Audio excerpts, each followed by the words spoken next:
This shit is not real. What's up, everybody? Welcome back to the reality TV with the real reality or whatever. All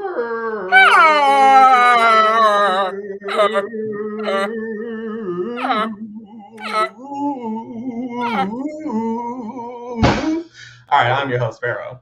We are Little joined by one of violent, the don't you hosts, think? Lee. Lee, how you doing? Girl, I know you're doing a lot because there's a lot going on. There's a lot going on. I feel a lot of things at once. I'm annoyed by people while Everything also everywhere all at simultaneously once, being bitch. very entertained. Like, this is honestly one of the, I don't know, this is a pretty good first week. This This is is a the pretty most good first week. we I we feel don't like we've see watched we don't 10 see every weeks of person. Big Brother in 1 week. No, it feels like we're 10 weeks in. Literally. Like, we've been Literally. watching for The 10 amount years of at this info, point. girl, The amount it's a of lot of info. conversations, like I haven't seen this many people like involved in the game at one time. I feel like this early ever. Ever. Like it's We've 17 definitely never people seen it. and all 17 are playing, bitch. Doesn't matter how old you are, how young you are, the How body little you type, know the bitch. game. You're in the How much you game. know the game. You're in the game. Literally, I mean, the last person out was like Luke, and now he's joined it. Now he's in. Bitch, it's a lot going on. So stick tight. If you don't know what's going on, we are here today to tell you. First of all, thank you for being here for our BBTs, Big Brother Tuesdays, Bad Bitch Period. Tuesdays, Boss Bitch Period. Tuesdays, Period. Big Butt Tuesdays. We are also here for Bad Bitch Thursdays, Big Brother Oh, Thursdays. So be tuned every Tuesday and Thursday at T Reality Kingdom at the Reality Kingdom because we will be serving you Big Brother content every Tuesday, every Thursday, all and motherfucking then week. occasionally And then we'll give you recap. occasionally recaps. So Not check those daily, out. occasionally. Occasionally. Now Period. Tuesdays is where it's at because we recap the entire week of live feeds on Tuesdays, and then we get into the player ratings on Tuesdays. So if you don't watch any of the occasionally recaps, this is the recap you need to watch because you're getting the entire week recapped tonight, bitch. So stay tuned. If you haven't subscribed yet, girl, go subscribe. What are you doing? What are you waiting for? Nothing to wait for. What are Go you waiting subscribe. Go for? follow us on Twitter or whatever at T Reality Kingdom. Follow us everywhere at T Reality Kingdom. Tell your friends and like, bitch, we get into it. Now, Period. y'all, like we said, it's a lot going It's a on. lot going So on. This is a crazy week. I'm Okay. gonna immediately pull these pictures up. We have no time. You need to see them, bitch. So this is the cast. You can think of them in these sections, or you could just think of them as individuals right now because baby, we gonna move some people around because Yeah. people have moved around. But starting off, just look at the people. Just look at the people, y'all. So you know the names. Because when we got in the house, we had the 17 of them in the house because Cirie walked in on day one. There was no HOH, but there was 4 nominees. It was Jared, Kirsten, Felicia, and Cory. They were the 4 nominees. And that was Boom. part of the scramble verse twist. Which I mean that being I just hate when like they do weird shit with the nominations or the HOAs. Like the fact that it was a nomination competition. 4 people got nominated. 3 of the 4 were black. I'm pissed about it still. No shade. It was a lot. And Kirsten, the baddest bitch in the house, is going home first because of it. So I am kind of mad. Because of that and other things. And then my thing is though, quickly, this is the scramble verse. So she better not be going out of this game. They better scramble her ass right to HOH. Right the fuck back in. Whether it's the nether regions. Because I don't know scramble is what they did to upside scramble her down. ass. So but she maybe needs to go back upside in. down means eviction means we're voting for HOH because we're Right. scrambling shit up. If you've seen the scramble room. Or I did say like that's the thing, they're trying to vote out Kirsten unanimously. Now what if that vote switch and Miss Felicia walk out? Unanimously. I mean, I like that scramble. No shade. I like Miss Felicia. But I like Kirsten more. So those are the 4 nominees going into the house. When the feeds pop on, we see a fake alliance, real alliance. We see a group being formed. It's with Kirsten, Jared, Reilly, Matt, and Luke. You would think it wouldn't matter, but apparently not a lot. So they formed this group. Boom, put a pin in that. Honestly, we can skip. Later on, Jared and Kirsten have a conversation. Jared and Kirsten have a conversation, and in this conversation, it's giving real. Kirsten says, "This is the most lax conversation I've had." It It's felt we bad. see each other. We're Good. good. We're good. We see each other. I thought it was giving that. It was like, we see each other. We're We good. good. Jared didn't. Jared didn't see anything. No. He We actually was saw bad. red. Jared didn't see anything. So what happened was after that conversation, a little later in the night, Jared and his mama Cirie had a conversation, and basically she was talking about how Baby the Blacks is good. Mhm. And she was listing the blacks. She didn't say the blacks is good. She said, you know, me, Felicia, Mimi, and Kirsten. And Jared said, and Kirsten? And she said, of course. Yeah, And he I said, know. of course not. He said, and then we see it. We He see said, it. of We course saw not. it. Like if you watched last Sunday episode, like that's basically how it happened. Like after his conversation with Kirsten, I don't know what was necessarily said in that convo to make him distrust whatever she was doing. I just like, to me, it felt like, well, she was definitely keeping it real with him about who she, what she wanted that alliance for. Like, and I just didn't get why he felt like he had to distrust her in that moment. But he basically let Cirie and Felicia know that she's not someone to be trusted, and then he broke it down to them basically like, she created the Phalanx 5, and she's also doing this with you guys. Mm-hmm. So clearly she's playing both sides. And that's where it kind of just goes from there. Now, mind you, he and Felicia are nominated. So they definitely take this into further conversations to just basically paint the target hugely on Kirsten. Red bitch. So I have a question, Lee, because a lot of the fans, you know, Kirsten was doing a lot. She was making 3, 4, 5 alliances. She was going around. So a lot of the fans are like, I mean, you can't really be mad at Jared and Felicia. They're on the blog. What's your take? I just feel like, honestly, it's a lot.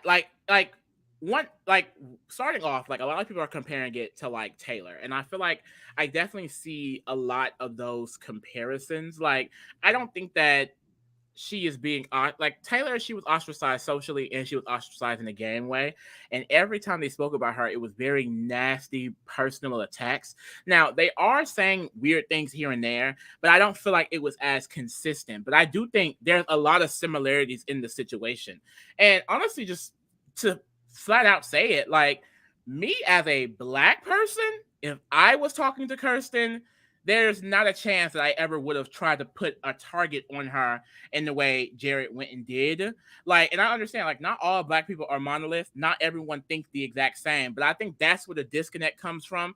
A lot of Black people watching the show, we're like, what's the reason for him to not trust what Kirsten was doing? Like, I wouldn't, if it was me, I wouldn't have gave a damn what Kirsten was doing. I don't care what she's telling to who she's saying to what, as long as she's loyal to the Brown, she can do what the fuck she wants. So it was just weird to see how in this situation, and then comparable to Taylor, Monty, in the same way, we're like, well, we're not gonna trust what you're saying off face value.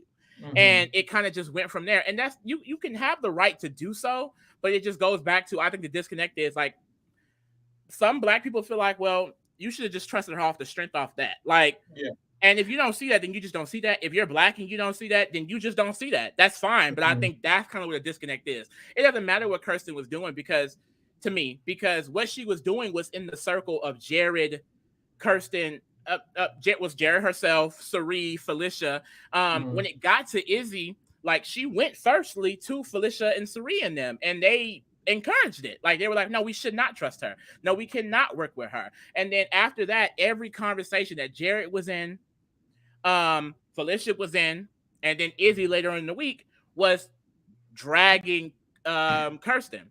And then the eventual HOH Reilly, I mean, she even said that she didn't hear about any of it until Felicia came and told her about it.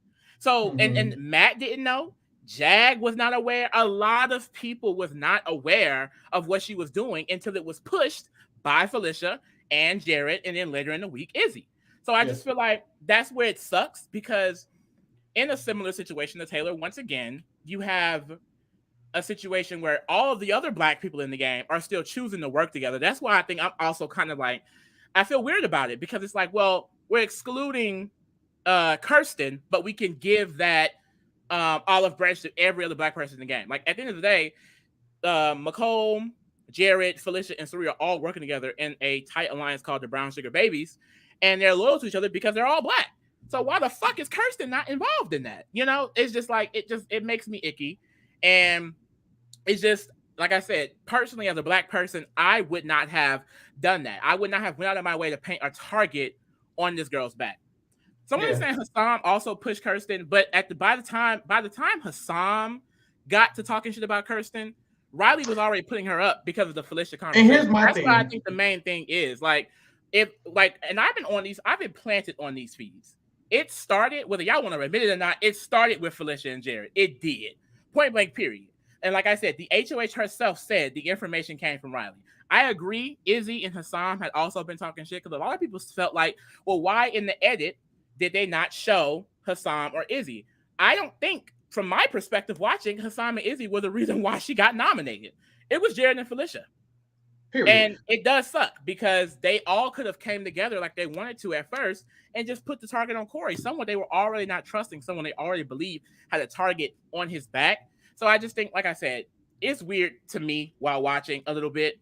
And it sucks to see because at the end of the day, whether you want to compare it to Taylor or not, we don't like seeing a black woman ostracized in this game. This is a microcosm of the real world. Black women, we already realize, are on the bottom of society. So I don't care if there's 8 black women casted in one season. Seeing one get ostracized and pushed out of the game without being heard, it is always going to suck to see.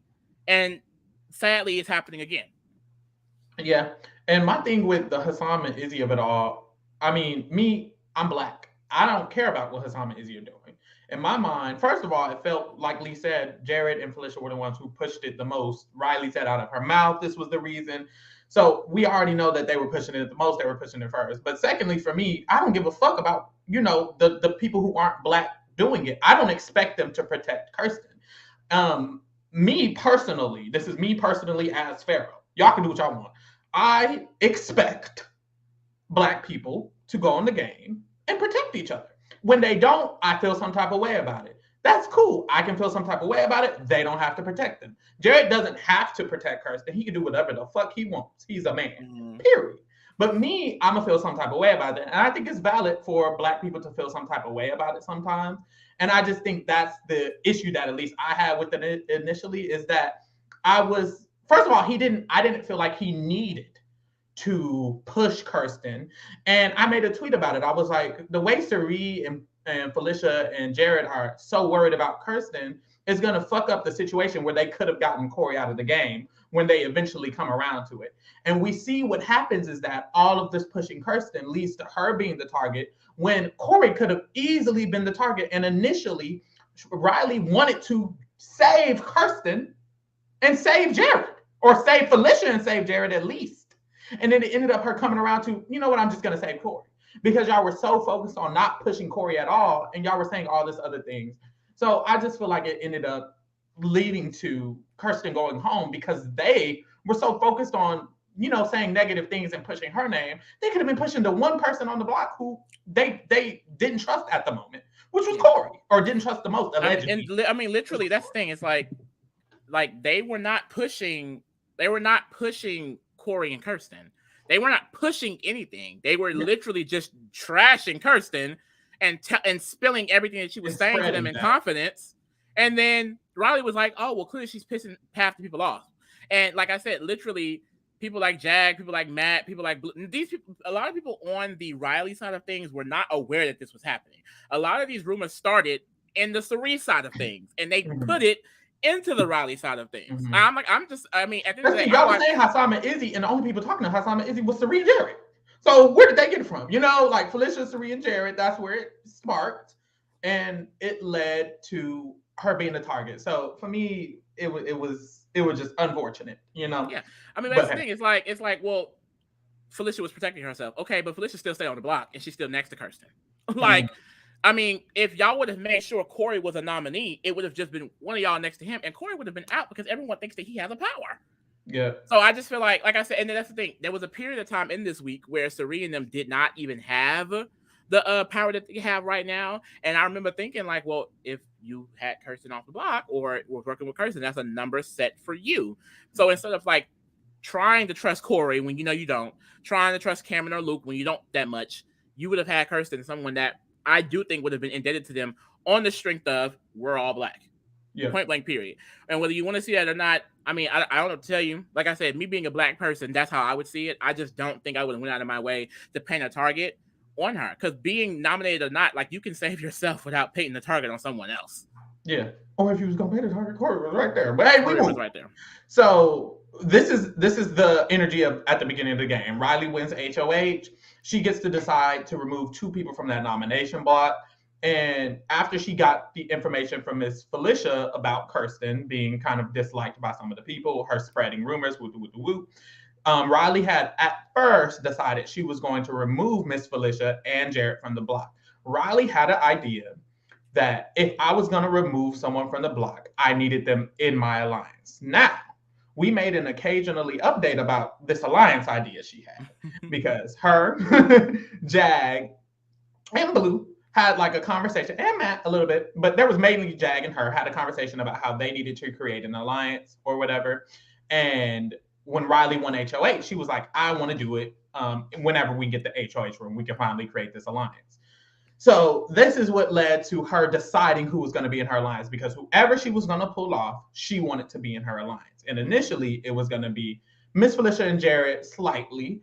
And this was extended by her conversation with Jared in the HOH room or whatever.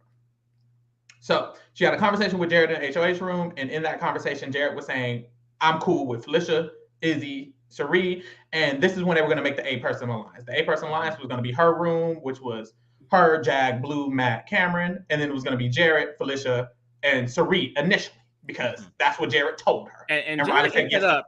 Jared ate that up initially, because at first I was like, why is he saying 3 of the other side's name? Like, you basically kind of outing yourself. Like, one is going to, like, I mean, if they were thinking like that, like, if they were already thinking the cookout could be started, well, you just naming 2 of the other black people and you've been saying the entire time they're your mama.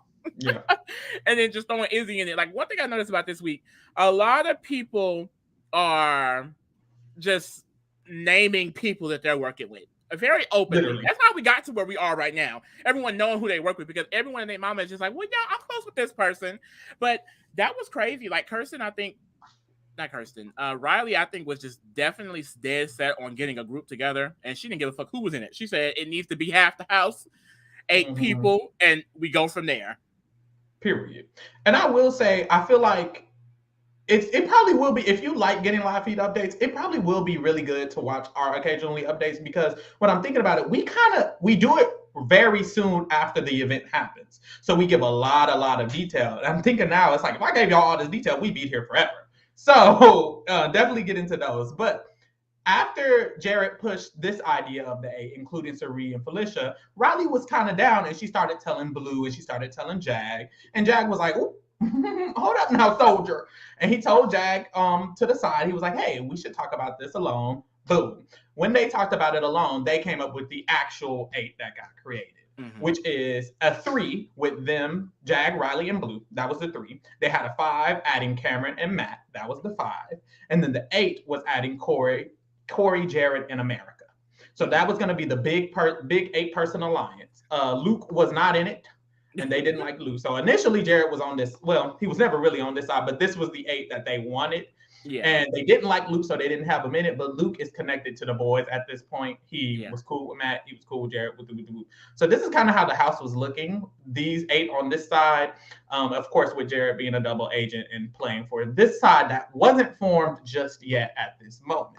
It wasn't until Jared eventually, like the next day, found out about the big alliance. They listed all the people in it, and Jared said, let me tell my mom. Yeah. So he did. So when he told Cirie, that spread to that side, and Cirie was like, well, we need to lock it in. And eventually they ended up locking it in after a lot of talking. Yeah, I think that's like that's the big thing. Like, while Reilly and them were kind of starting to pick up their pieces of what they wanted to go with, like, I think that the core kind of Cirie's side, which later becomes the professors, was Cirie, Izzy, Felicia is who they knew they had for sure. And of course, Jared was playing the both side thing. And it was just a lot of talk of like, well, can we trust Bowie? Can we trust Red like that? Definitely can't trust Kirsten. And we really can't. We don't know if we can trust Hisam like that. Like, they just were not going out of their way to solidify anything. And then like they basically clocked the entire alliance just from Mhm. watching and being in rooms with people and listening to conversations and things like that. You ask Reilly to who she's working with, she's gonna list all 8 people Everybody. easily. Easily. That was really hilarious. Why did Miss Felicia Gag her. And why did she get gagged? sat up in her HOA room and said, "So who are you aligned with right now?" And she's like, "Well, I really like Jag, Blue, She was going in Matt." order. Like Of in the order. 4, then the 5, then the like, girl, what? Name the whole damn onion, girl. So The I whole- think once they kind of got that confirmation, they really knew, okay, who can we go to? They realized Red is definitely not in it. They know Luke is also not in it. Mhm. And Hisam is definitely not in it. So Mhm. they definitely start to solidify themselves amongst that. And I think one of the first conversations to do that was when it was Miss Felicia, Cirie, Izzy, Bowie, and Mecole in a room together. Mhm. And Miss Felicia was telling them, like, we cannot wait too long to solidify ourselves. Like, we have to grab our pieces and form our group before the other side does that. Like, basically, she literally said, if we don't get our +1s, we're going to be someone else's +1s. And it was beating around the bush, like, basically just trying to, like, okay, Miss Felicia, we get it. And Miss Felicia's like, no, we're the bye-bye bitches, okay? It's us and Hisam. We're the bye-bye bitches. Yeah. And we need to take this motherfucking game and move it forward. And this is where it really got interesting, because I think Reilly, like today, literally today on feed, she was crying with Cirie, saying how, like, I didn't want it to be these sides, and I didn't want all of this tension. But it's like, well, girl, you kind of did. You wanted an 8-person alliance that left 9 people in the game outside of it. Wait, what you said? Nothing. I said she got 4. Literally, because everyone dropping off. But you wanted the 8-person alliance, and you wanted to exclude everyone else in it, and that's what you did. You just didn't expect these older people who you didn't think would win comps or connect with each other would start working together, and then they did. So boom. This is how the house was at first. I'm gonna remove Kirsten. Sorry, y'all, she's out. Fine. No, and I will say, to speak on Kirsten, like, for real, like, it's like I said, this reminds me of BB23. I feel like this could end up like BB23 in the way of, like, every time after veto, they knew who was going home, and then they would just start strategizing about the next week. No one is really considering Kirsten staying, for real. America trying her hardest, but she's getting shot down at every turn. Like, Kirsten is going home, unfortunately, unless Big Brother intervenes. Now we still have that. Mm-hmm. So boom, this is how we started off. And I was thinking when they started solidifying the bye-bye bitches / the professors, I was already thinking, damn, they got the numbers. And they already had the numbers starting off. It was already 8 of them, and then 7 of these other people, because they don't really have Luke. Could have been 8 to 8. But Luke woke up one day or switched out with his twin. Girl, the girls are saying Luke has a twin. And honestly, I wasn't believing the rumors, but how he been acting these last few days, he might do. So Luke woke up one day, he was like, wait, no one's talking to me. So he started talking around, and eventually both sides, it's so weird because he should have just been with this group anyways, but he wasn't. And both sides realized he was a free agent. Well, they knew he was. But anyways, so the professors was like, girl, we pulling him in for real. So as of today, Luke, he's at the point where he's talking shit about Reilly. He's tired of them, sick of them, because he knows he's not with them. He knows there's an entire group on that side of the house. And he knows he was going to be the backdoor target if someone had won the veto or if the veto was used. Really, because Jared has spread all this information to the professors has used the information to bring Luke in. And now Luke, I mean, hey, who else is he going to be with? Yeah. Now, he's mentioned here and there that he prefers to be on the stronger side, but the stronger side is shaping up to be just the side with everybody. I mean, they got damn near 10 people. Like, yeah. like you mentioned, like, they were never a full 8. They were only a 7 because Jared was never with them. And then you have Cory, who is also realizing that he is on the bottom, because one of the main things is that Jag, Reilly, Blue, Matt, and Cameron being the core, Reilly really wanted to get all 5 of them together and to solidify their 5 as the core. When they did that, they were saying, okay, we need to start branching out and getting extra people. Let's make this an 8-person alliance. And slight credits to Cameron, but he was telling them, I don't think we should be an 8-person alliance. That gets too messy. I think this should just be it. And it was like, no, Cameron, we need the 8. Let's get the 8. Cory, Jared in America. Let's bring them in. And he was like, all right. So they did that, but literally that night, they had been talking the 5 of them had been talking to HOH for hours. That same night, I had to wake up and see it literally because I went to bed. They was all 5 still in there. Cory and America had joined them. And before Cory had even joined them, he had walked past it a few times and saw that the 5 of them were in there. So literally when he gets brought in, they're openly telling him like, yeah, the 5 of us were talking. And, you know, he went to Reilly personally. He went to Cameron personally. And they're saying like, well, you're the first name we thought of. So you're telling me I'm 6, 7, or 8. Like, that's what you're telling me right now. So he took it upon himself to start branching out a little bit more. And he had a conversation with Miss Izzy. Now, Izzy, we're going to get into Izzy. She does a lot. So I didn't know it was going to be a positive conversation, but she basically told him, you know, well, I'm close with Cirie. I'm close with Jared. You know, maybe we can all get together and have a conversation. Now, Cory, being a Survivor superfan, he knows who Cirie is. He doesn't know that Jared is her son, but he knows who Cirie is. And he's intimidated a little bit, but I think he clearly wants to work with her because he knows how smart she is. And he also realizes, well, if you work with Cirie, you get into the damn end. So Cory, you know, he really wedged himself in there, and they kind of have this like fake pseudo foursome of Cirie, Izzy, Jared, and Cory. Now they've mentioned nominating him still. Well, these last few days, I don't think that's in the picture anymore. But they don't really trust Cory at all. But they are using him, and Cory's in a position to where like if he wins HOH, I do not think he's touching anyone on Cirie's side. I do not, because he really doesn't have a relationship with Blue or America like that. Cameron is on the other side now, which we'll get into, and he has a relationship with Jack like that either. It's really just Reilly. It is really just Reilly, and I will give Reilly that. While this is a very cracked and chaotic week, Reilly has made sure the people that she does have a relationship with, they love them some Reilly. Yeah. So I'll give her that. So at this point, it's looking like Cory's leaning over to that side, and Luke is also leaning over to that side. And then we get to Cameron. Now, Cameron and Red have a redneck agreement. What's it called? A redneck agreement. Shut up. Cameron and Red have an agreement that they are both very similar because they're country boys. Oh, country boys. Good old country boys. Country boys. So they have an agreement, and basically through this agreement, they realize that they're on different sides, and that it'll be better for them. Red kind of really Empty Fields. Bye. You want to be a Field so bad. Really? You want to be a Field so bad. So anyways, they have an agreement because whatever. Red started feeling really comfortable because the professors brought him in. They told him the name of the alliance. They said, you're good. You're with us. And they locked him in. So Red was like, shit, we good. So Red started doing some shit. And he was like, you know what? Let me talk to Cameron. So when him and Cameron talked, basically, Cameron spilled, not even basically, literally, Cameron literally told Red the entire alliance and said, you know what? I do want to be with you. So now Cameron allegedly wants to be with this literal group of 9, 10 people because he knows Jared and Cory not really in it now.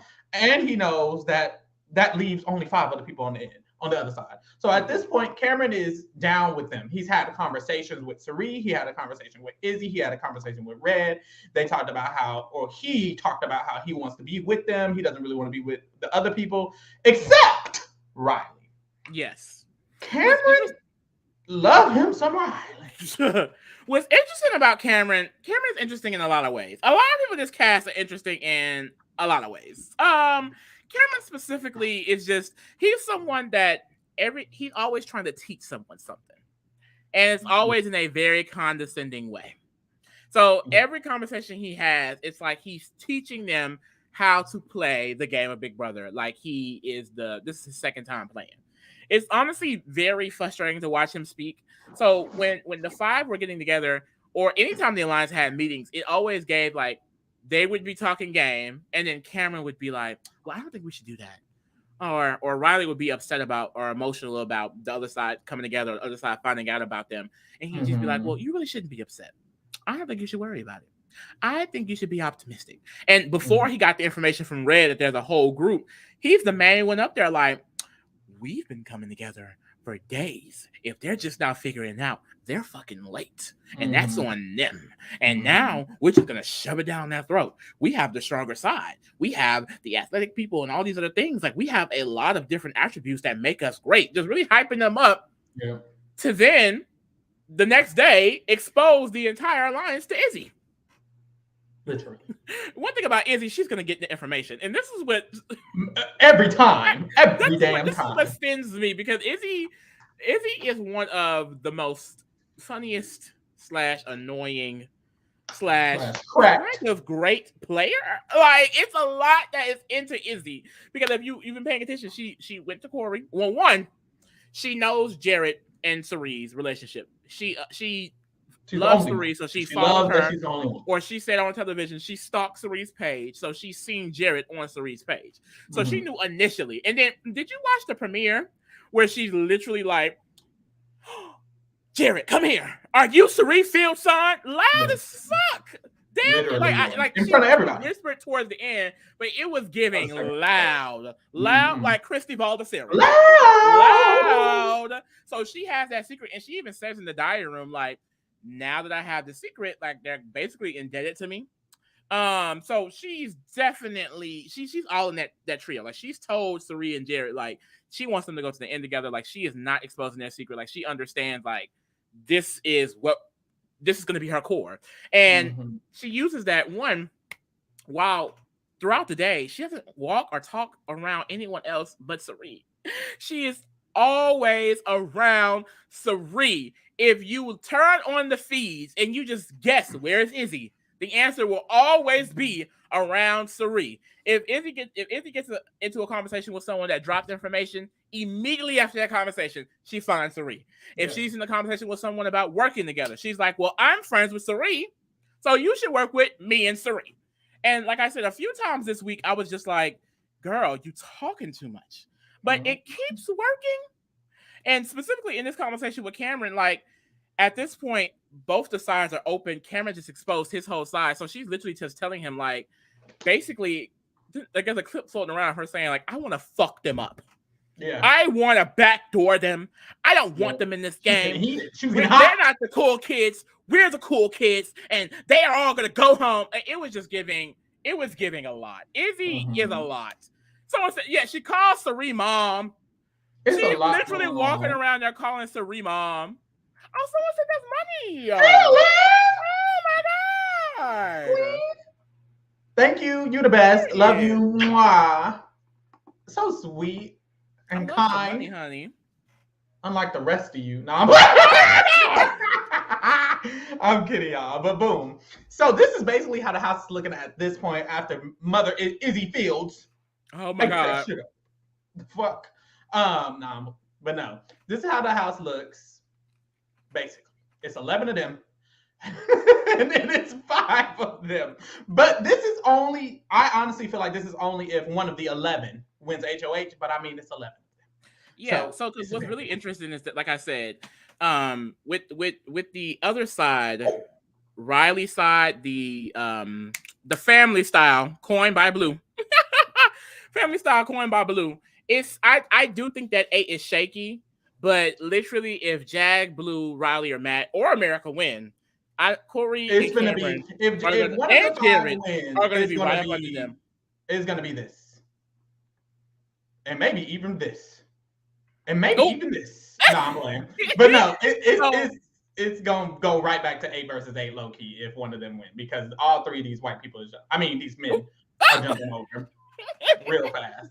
And then I think what's interesting about the professors, so basically, at least that's what Cirie has recently told Felicia, that their core is Cirie, Felicia, Mecole, and Jared, the brown sugar babies. And then, of course, Cirie, Jared, and Izzy are them 3 because they know the family secret. I don't know if she wants to take that all the way to the end. And then you have the bye-bye bitches, which is the women plus Hisam, and then the professors is including Red, and they just recently included Cory and Cameron, and now Mhm. so everybody named Mama and the professors, child. Yeah. It's professors plus 3. Also, when Which I is said money, make it rain. Period. not making it right. But y'all do get this man.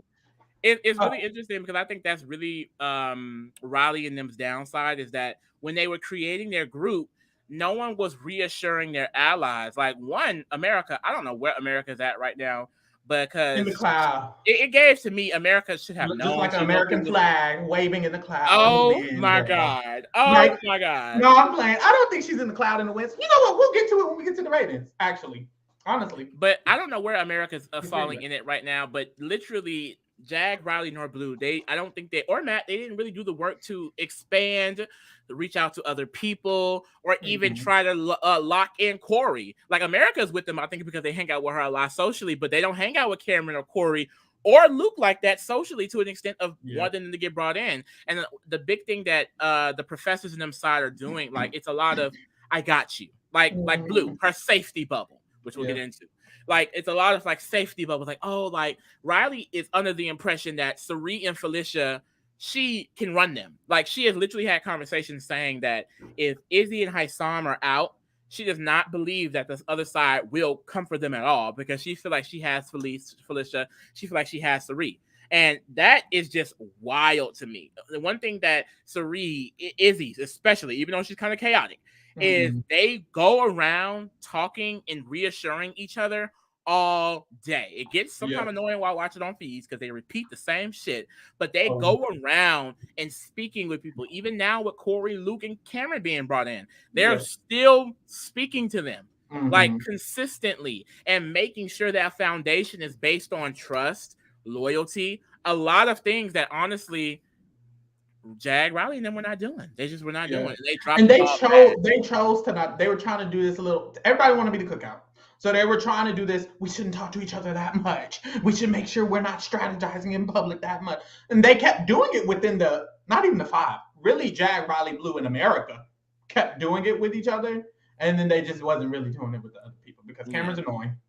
So Cameron was just talking whenever he would talk. That's the thing. They would talk to Cameron a lot. Cameron would just do the talking. Yeah. So of course he didn't feel comfortable. He was talking the whole time. He was like, "Nobody else make me feel good." And then they didn't talk to Cory.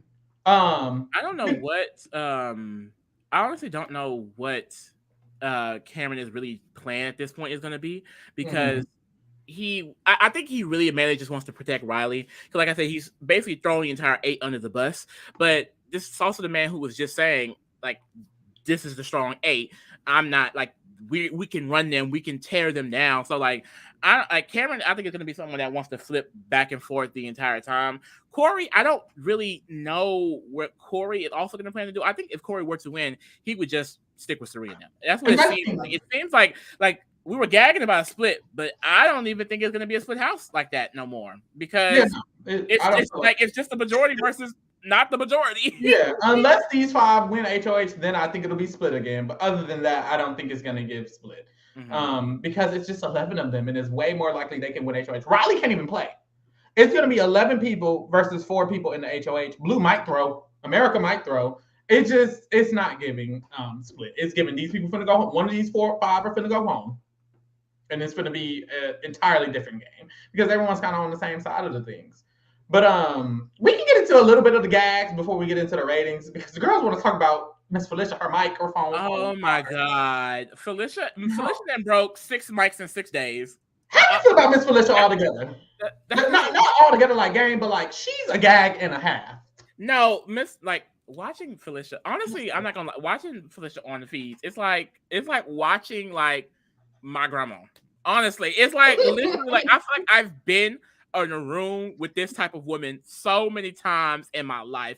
She provides memes.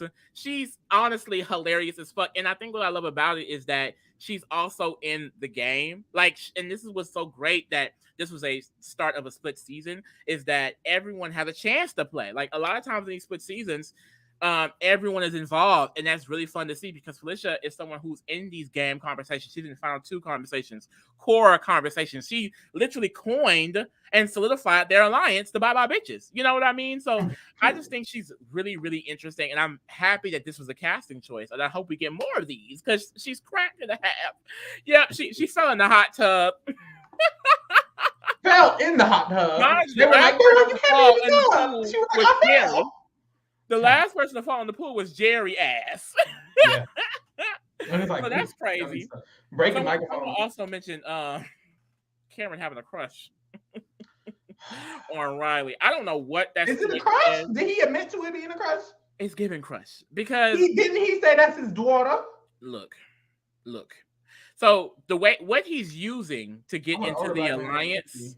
Be careful. We got Terrence. Terrence was close. Huh? Somebody said they want an older black man over 50. Terrence was close. He was the oldest one we had in a while, and that may get a little. You know, I mean, I shout out to older. But no, that situation with Cameron was weird because literally, when he was relaying his conversation with Izzy, he was basically saying that he had to let Reilly down, like let Reilly know that he doesn't see her in a emotional way and that he sees her as his daughter, his daughter back at home. But in the conversation he had with Reilly, like Reilly wasn't saying any of those things. Like she was not mentioning a showman. She was not mentioning wanting him in any type of way. But that's how he went and retold the story.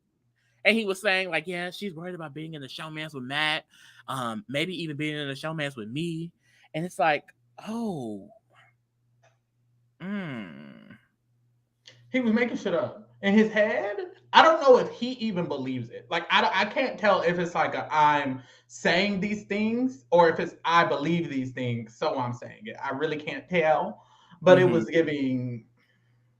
What did Izzy say? Serial killer. Oh! It was giving... Nah, it was just very weird and a little bit uncomfortable, but... It's very weird and uncomfortable. I mean, other than that, like it just seems like he wants her all to himself. Like, I want you all to myself. I ain't swearing. You don't need nobody. That's definitely what it gives. Like the fact that he went out of his way to like expose the alliance and he's telling her like I'm doing this for you. He went to her the next day and was just like, hey, like you need to go down there and basically put the others in the alliance in front of you as a target, because that's what Reilly is refusing to do. She's in her HOH all week, low-key, just not even low-key, high-key, just crying about the situation instead of trying to fix it. Like, well, they're all downstairs and I'm up here and no one. And it's like, girl, go talk to them. It's not that serious. It's not that serious at all. Girl. They said, talk about showmans. Why did Red think Kirsten had a crush on him? Red, just like Cameron, them, them country boys. They think everybody loves them. Annoying. I think that's so annoying when like it's a beautiful person, and because you feel intimidated by that person's beauty, now they are trying to seduce you. They're trying to. Izzy was trying to say that earlier in the week too. Oh, she's seducing me. Like, why would she seduce you, Izzy? You want to be seduced by her. Let's be real, because the girl looked good. I'm seducing her, and she's doing nothing to me. That's what it is. Just admit it. You want her. Just say that. Just say what you just say. They did the same thing with Taylor. Like I said, there are really just a lot of similarities with the Taylor situation. So if you feel the need to compare them, I think they're definitely comparable. I think like I said, the only thing for me is that it doesn't feel as nasty. I will say a few of the feeds conversations are getting cut. Gardner didn't learn her lesson, because there's a lot of times I feel like something's about to be said and then bloop, no feeds. So they're definitely moving some things around. And I really would just want to hear Kirsten's side of the story. Like, how does she feel about it? Because like I said, once again, it's never going to be fun to see a black woman be ostracized in this way. I think if any player was kind of like essentially gaslit in the way that Kirsten's being gaslit, that's how I look at it. Because personally, even taking Black out of it, I didn't think she was doing anything too crucial. But hey, that's just me. That's just you. I agree. I do want to say one more thing, though, just about the alliance structures in general. I just find it really, really interesting. Like, I really hope that a lot of people just take this to an example moving forward. Like, the HOH formed an entire 8-person alliance and left out half of the house. That half of the house came together in a way so powerful that they completely obliterated the other side, who is still currently in power I don't want to say Well, not controlling really, the vote, but but are still in power. Like, I've never seen it upended in this way. Like, I'm thinking back to BB23. Tiffany had to do it week 2. You know what I mean? The leftovers mhm. didn't form until week 3. You know, a lot of times this is not happening in the same week. Within the same week, Cirie's side has secured power and numbers, and none of them have HOH. Mhm. That is nasty. Yeah. It don't really happen that often. I think a big part of it is the casting choice because a lot of the reason like Cory even said before he was in the alliance that he don't want to work with the cool kids. So him being cast was, I feel like, a lot of part of it. I think it really was casting really did help that, to be honest. So the other girls were just not doing that good. Yeah, I will But say, and I will say that too, because like it's very clear that. Well, I won't say it's very clear, but it's like it is interesting that a lot of like this cast is skewed more older. Cirie was she's in her 50s and she's the returnee. I think they were definitely casting people to make it fair to have people that she could relate to a little bit more. And because that's the split was down the middle for from younger to older. Like it literally was that split because Luke yeah, wasn't even included. yep. Child, let's get into it though. Boom. Okay, Lee. It's time. Y'all, we're about It's to get into rating these players time. or whatever. We're going to be And this is going where we can really get into more of alphabetically or whatever. the individual things about the players because I have a lot of thoughts on them individually. Like Izzy, when we get to it, I'm gonna say it, but she had We to have go when we get to it. When we she get to had to have an individual section. She's an example of why we have to have an individual rating section. it. Period. We can start off with America. I can start off with America. I was shading her earlier. I didn't mean it. Well, I did, but I didn't. So technically, America is in the butt fuck minority of this season because everybody's in the big old group, and America's not in that big old group, and she ain't even nowhere near it. At least Blue got a fake bond with some people.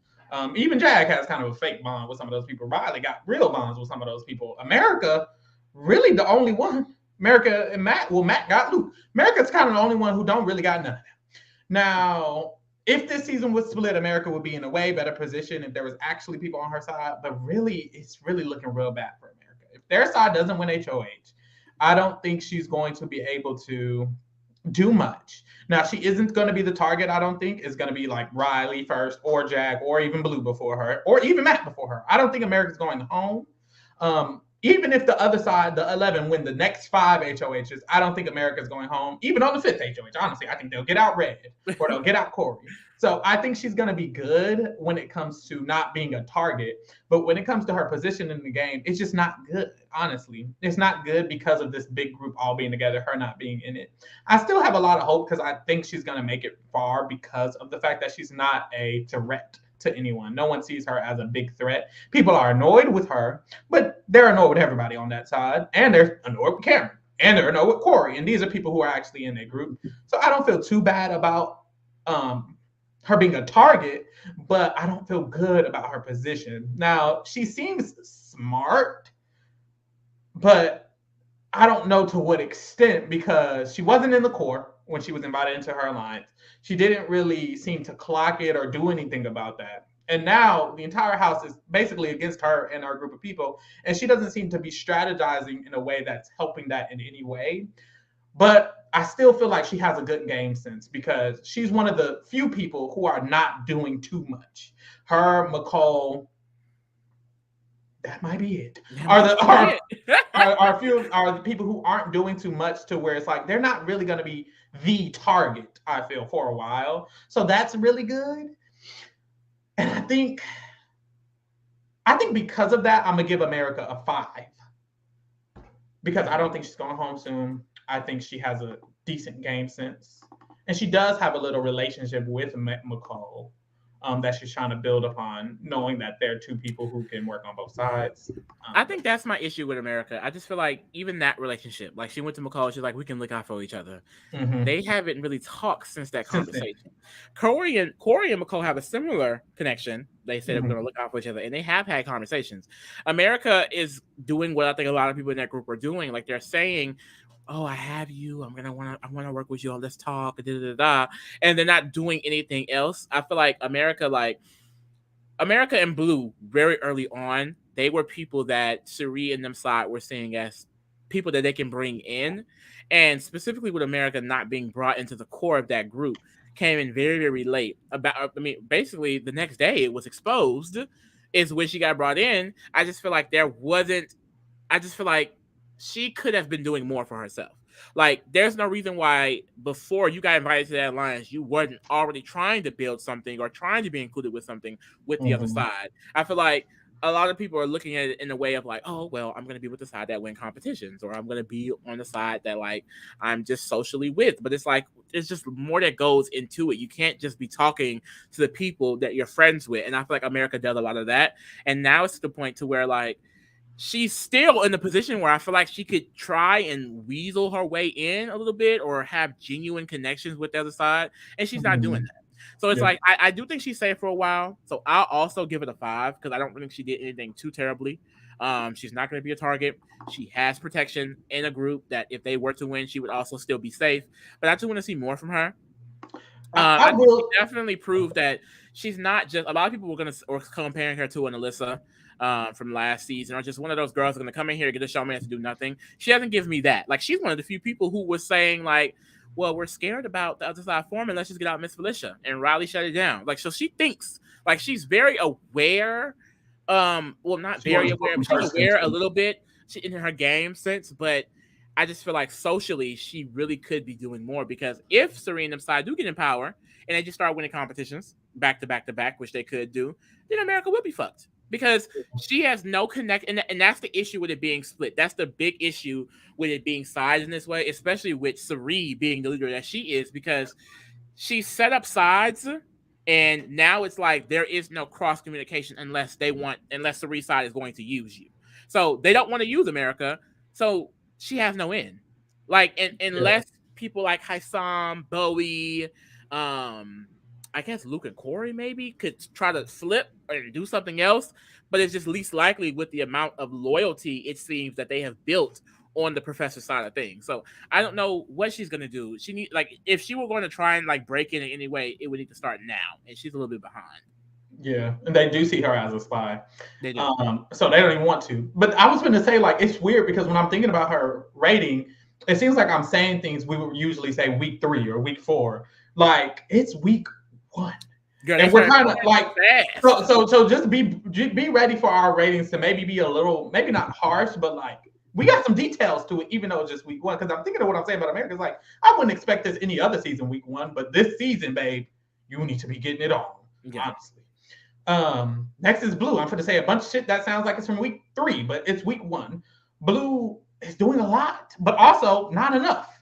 I feel bad for Blue because I feel like one of the big things that fucked Blue up was that the fact that Jared is Cirie's son and he's a double agent, so he is able to he was able to blow her spot up way faster than I thought I think it actually would have been, because they were starting to clock and figure out who was working with who, but they were not sure where Blue stood.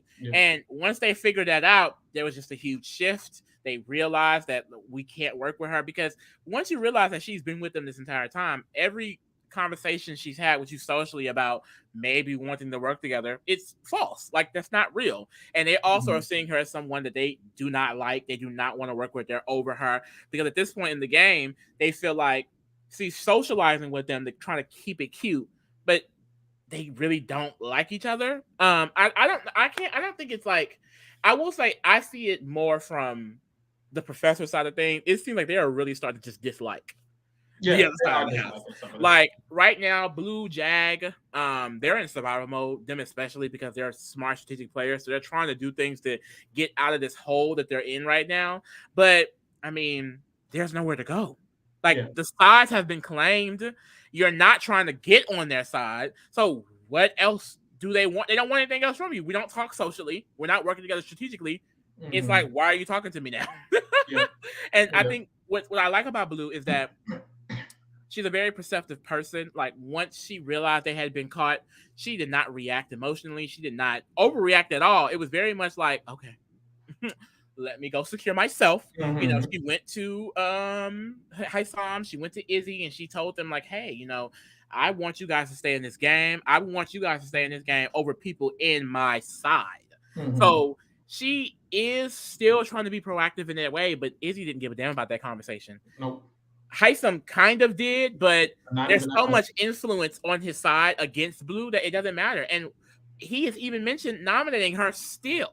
So Mm-hmm. it's just that her spot is completely blown up. There are a few targets in front of her, but Mm-hmm. not many. And if the professors are able to stay in power, then it's really bad. Like I think Yeah. for Blue, honestly, everyone on Riley's side that's left, they are going to need to win HOH if they want to reclaim any power, because the power for this week is already gone and they have lost all type of agency. So they're going to need to win again to try and Mm-hmm. get some people back in their circle. But they're going to have to do it completely different because they've been exposed. Like, everyone is exposed, so they have to do because the complete opposite of what they've been doing. And I feel like they're still just trying to do this. Oh, well, I got you. We're good. Like now it's like, oh, we know we're on two different sides, but I got you. And it's like, that's not enough. Yeah, That's it's not not enough. enough. And honestly, I don't know what she could do because I don't think she could do much. And I do the whole Jared thing. I think it does affect her the most because also one of Blue's core relationships was Jared, and I feel like a big reason Jared is abandoning that is because his mom is in the game. He Yeah. said himself, if Cirie wasn't in the game, he would be loyal to this group of people. He would be in the eight, and Blue would probably be one of his closest allies. And it's like it kind of sucks for her because she put in work with specific people. One of the specific people, his whole blood is in the game. Baby, you was never gonna get that. And I feel Exactly. like Jared is someone Blue could have ran in an alternate universe, you know. So it's like it kind of sucks for her, but hey, this is the game we're in. This is the season we're in, and I think she just needed to spend more time. It's hard because Reilly won HOH.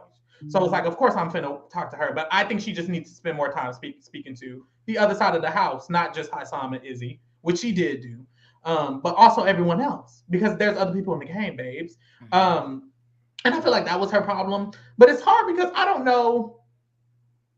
I kind of don't know what to rate her. Like I kind of don't know how I feel about her. I don't feel good about her game, but her gameplay, I wouldn't say I don't feel bad about her gameplay, but I feel Yeah. like her position is terrible. She's going to be one of the possible pawns. Either Jag or Reilly are going home, who are her core, who's two of her closest allies, and that's going to be terrible for her. So honestly, I feel bad. I feel like her gameplay is okay, but it doesn't seem like there's anywhere she can go or anything she can do. So I'm gonna give her honestly a 4. Would you say?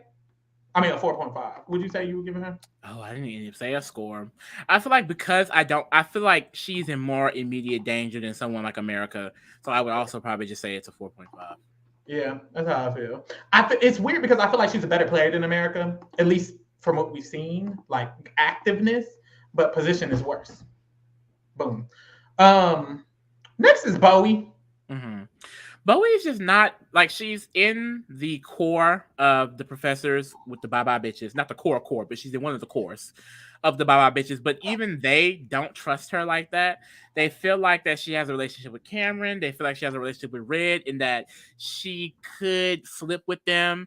I know Oh, Mecole random, and by the way. Izzy have had several conversations with Cirie about how they don't know if we can fully trust Bowie. We can't tell her too much information. She's just really not in the game. Like she's here for like she's loyal to her group, but it's just that she doesn't understand the game of Big Brother. Like it's Yeah, very clear that when she said she came and watched a few seasons, it wasn't given that. I clocked that wasn't early giving on, anything. like preseason, that it was giving indie. Like I watched Big Brother Brazil, but not Big Brother Mm-hmm. US, and it gives I watched Big Brother Australia, and not Big Brother US. Mm-hmm. Um, I don't know. I just feel like she's really just coasting along. I mean, she's in the power structure, which is great, but strategically, she just does not know anything about this game. So when they do want to drop her, I do think it'll be very easy to do so. And she's also similar to Blue. If Blue and Nimsad are to win, Bowie is an easy target for them to put up. Like they feel like Yeah, she's someone that they can pawn easily. So I'll say it's a 4. yeah. I just can't do the lack of gameplay. The fact that your whole side or a lot of your side doesn't even trust you, it's like, what? You don't even talk to nobody but them. You said a 4. Mm-hmm. So I'm gonna give her a 3.5. And honestly, there's just not much to say. She's not doing anything. She's only in alliances that were created because they needed her as a number. And the people in those alliances don't trust her. 3.5. Do something, babe.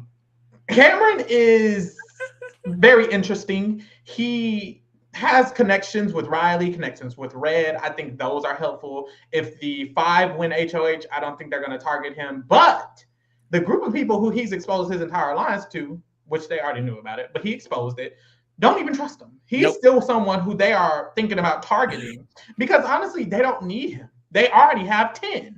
Mm-hmm. We don't need 11. So they don't need him, one. And two, his personality is very abrasive. He is not comforting. No one really likes him. And honestly, he could go home before any of the people actually in the minority. He could go home next week by this group of people who he snitched to because they think his connection with Red is dangerous. They think he has a connection with Cory, which he does, which could be dangerous. And he has a connection with Reilly, and they know he's connected to Reilly. So Cam, even literally doing what I guess I want Blue or America to kind of do, he still could go home after doing it. So it's like, it's real bad for you. I think he will go home before America and Blue. So with that being said, shit. I like that he did it, basically. Yeah. I like that he went out of his way to recognize, okay, I can't just do what Blue's doing and make a bond with Hisam who doesn't even trust me. I need to go all in. I need to tell the entire alliance. I need to say all their names. I thought that was good game sense. But he has bad game sense in a lot of other ways. He didn't even think the other side had a side. Yeah. He was telling his side that they didn't even exist. I also don't think it's good for him to go all in. He was one of the people who needed to stick with the 8 because he doesn't have bonds with this other group of people but Red, you know? So it's like, you don't really have an in, which is why they still want your ass out. So I don't even think it was a good decision. I think he should have probably pretended how people think he's pretending, which I'm not even sure if he's pretending or not. I'm like, is he really telling? Well, he already told him the whole, girl, it's a 3. Yeah. 0.5. I was gonna go with the 4 for him as well. Like Bowie.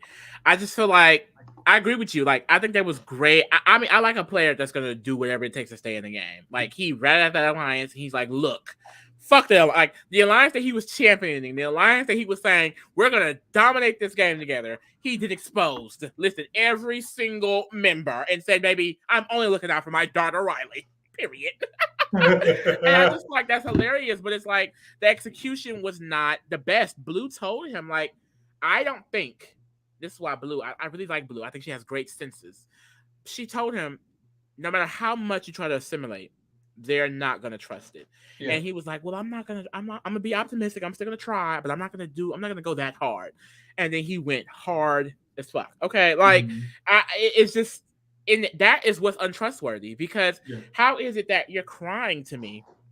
He literally sat in a conversation with Cirie and cried about how he's slipping on the other side. He feels bad to what he's doing to Reilly and all these other things, when they all know you were with them for like 5 to 6 days up until now. Like, because now they're thinking, if you were just with them, how are you now with us? That doesn't make any sense. And because it does not make any sense. You can't trust someone that is going to just flip on their alliance that quickly. I think that's another reason why it's like they're iffy about Cory too, because it's like, you were with them gung-ho and now you're exposing them and you're with us. That's never, no one's ever going to buy that. It's not trustworthy. I think at least, and what he keeps reminding Reilly is that he actually had relationships with people in the comic room, well, Bowie, which he thinks his relationship with Bowie is something which is really not, because Bowie has no power. But Red spilled the entire group, which led him to do those actions. So I do think Red being in the professors, even though Red isn't that trusted by them, Red being in it did help Cameron a little bit, because I mean, if Red wins, he's good, and they may placate Cameron just to still target Reilly in them. So he has a little chance to, do a little more, but I think they're going to definitely get him out pre-jury, because you can't let this, he's a wild card. Like, he's up that entire group. I don't want to work with you. Yeah.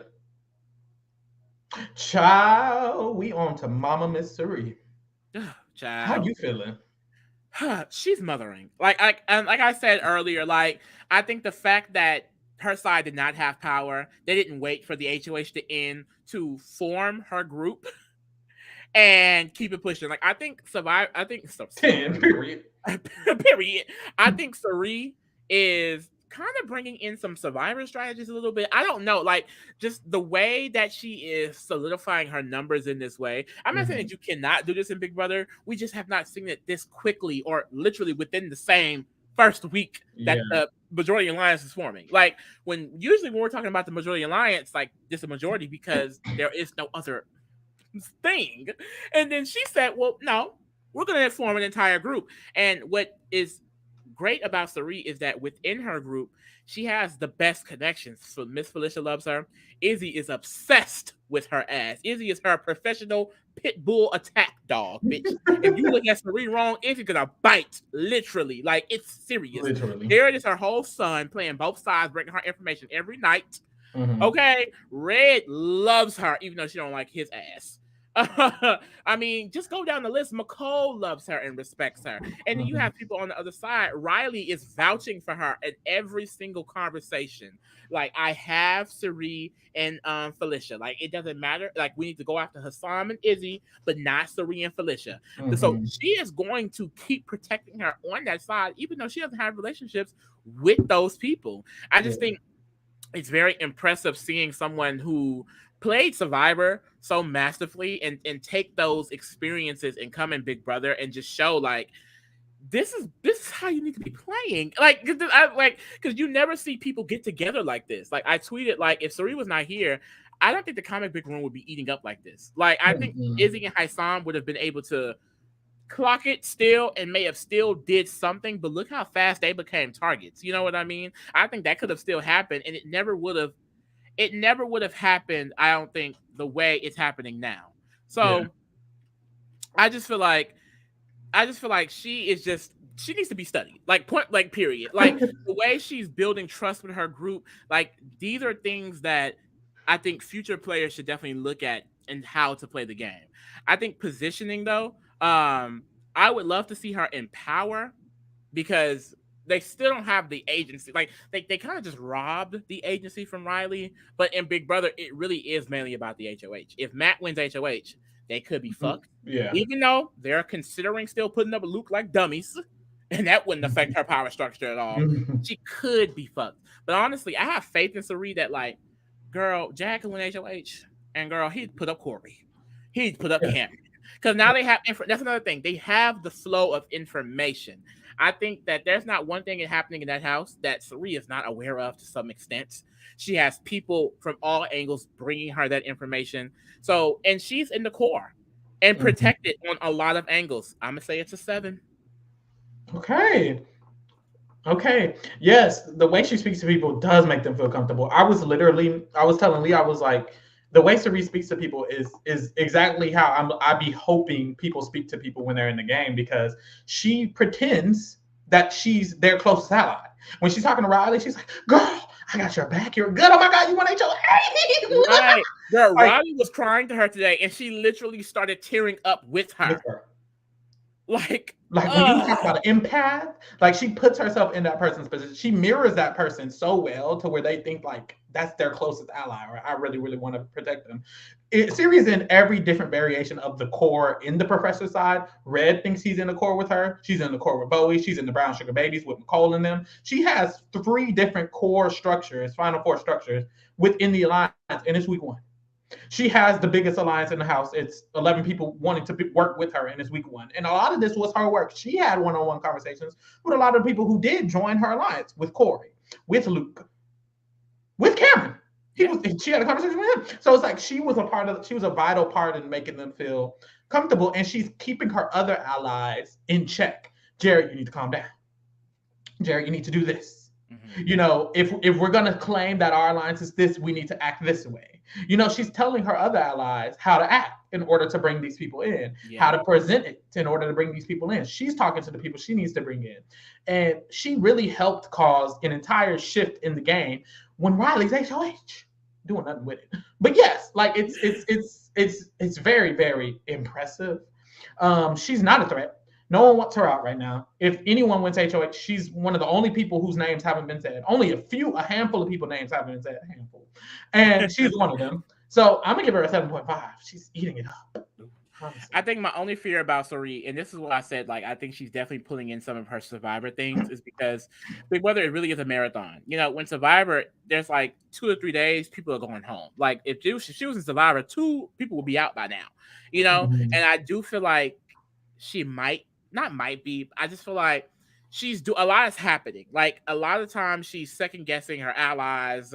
She's reshifting herself, which I do think is good. It's just I don't want her to burn herself out because Yeah. a big reason why this first week was so the way it is because you have Izzy who is chaotic on her own, and she's revving Cirie up, and just together they're just like always on. They're always like reassuring with this person, bringing in this person, locking in this person, and it feels like okay, so when is she gonna have time to breathe? I hope that moving forward, it's not just always this intense because I can see it getting to a point where like she's overthinking a situation, and that's not the case. Like even this week, she truthfully thought, mainly because of Izzy, that she was the backdoor option for Reilly when she was never the case, never going to be the case. Like that was never an issue for her.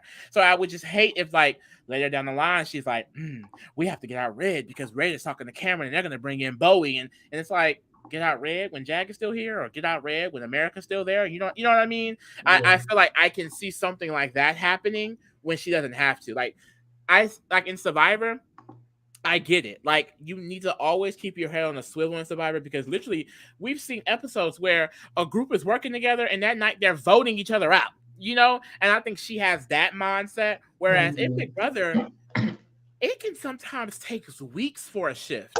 Like a lot of times, once you lock in your core and your majority, and y'all are just winning competitions or just staying good socially, you can coast.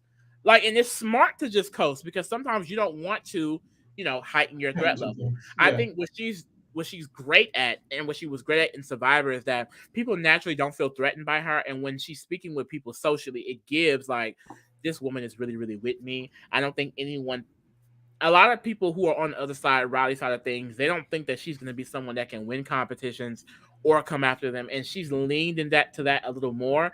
But if every week is like this week, I don't know how at some point people don't go, Cirie ass gotta go. Yeah. Because I do think someone like Izzy is also gonna keep heightening that threat level. Like Izzy right now is the target in front of her. But if Izzy goes, then who are we gonna go appoint it to? Like at some point they're gonna realize it's Cirie that's been running this shit. Not Izzy, not Hisam. So I just hope that doesn't get in her way. It's a long season. I agree. By the end game, it's gonna look bad, but we just week one. But that's the thing. If Jared is still in that end game, it's like, well, until her end, like, and that is gonna be her saving grace. Like I said, I think I tweeted this too. Like, Izzy low-key needs to go.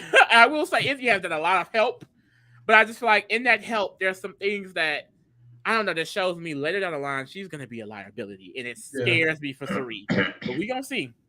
We gonna see. Cory. Now, with Cory, I find him intriguing. He was the first person who basically flipped on his other alliance, but that's because he genuinely, I just don't think liked it.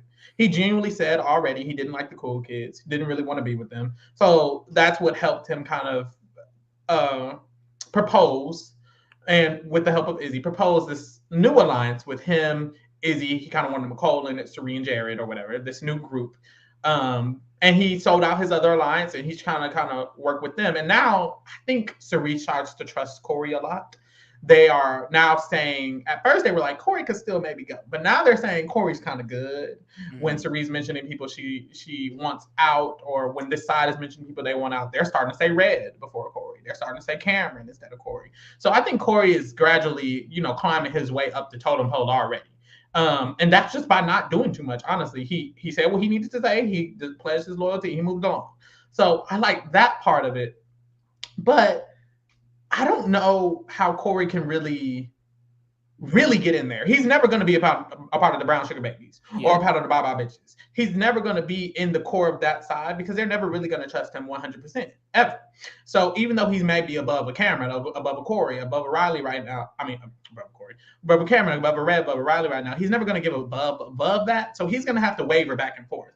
And I'm not sure if he knows he needs to waver back and forth. Plus, on this new side he's with, Hisam doesn't like him. Hisam doesn't like this man. Hisam actually hates him. If Hisam was HOH, he might just nominate him just out of pure hatred. So that's not really good that this person hates you and he's spreading your name around all damn day.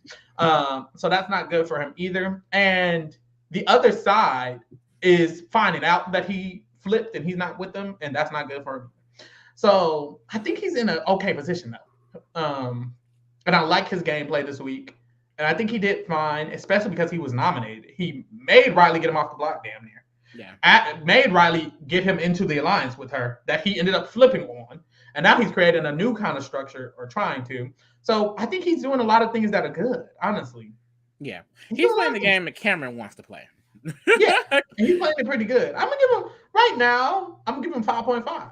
I am. Yeah. I do feel comfortable giving him the 6 this week only because I think he did a lot of good work on his own. Like getting himself off the block, I think was really impressive because he was proactive in having that conversation with her. And at the time, she did want to keep him on the block. She was considering targeting him. Like even like when Jared kind of threw Kirsten under the bus and she was like, well, okay, well, Kirsten's staying on the block. It was like, so who do I do between Felicia and Cory? And at the time, Jared did help her lead her to the direction of putting Felicia off. But Cory having this conversation with Reilly, she felt like, okay, this guy's going to be indebted to me. Like what he said he was going to do pre-jury. He was mentioning that he is going to play into being this like kid, like, oh, like I'm just lesser than, like I want you to pull me in, and it worked. And he got pulled in, and then he was also proactive in realizing, okay, I'm not in this majority. I need to go look for something else. And he has weaseled his way in a little bit. And I do think there are a lot of targets in the way right now that he's someone that's not going to be touched for a while. I honestly do not see him going home for a minute. The only thing that can mess him up at this point would be him maybe winning an HOH and then having to show his loyalty, which then would make him a target.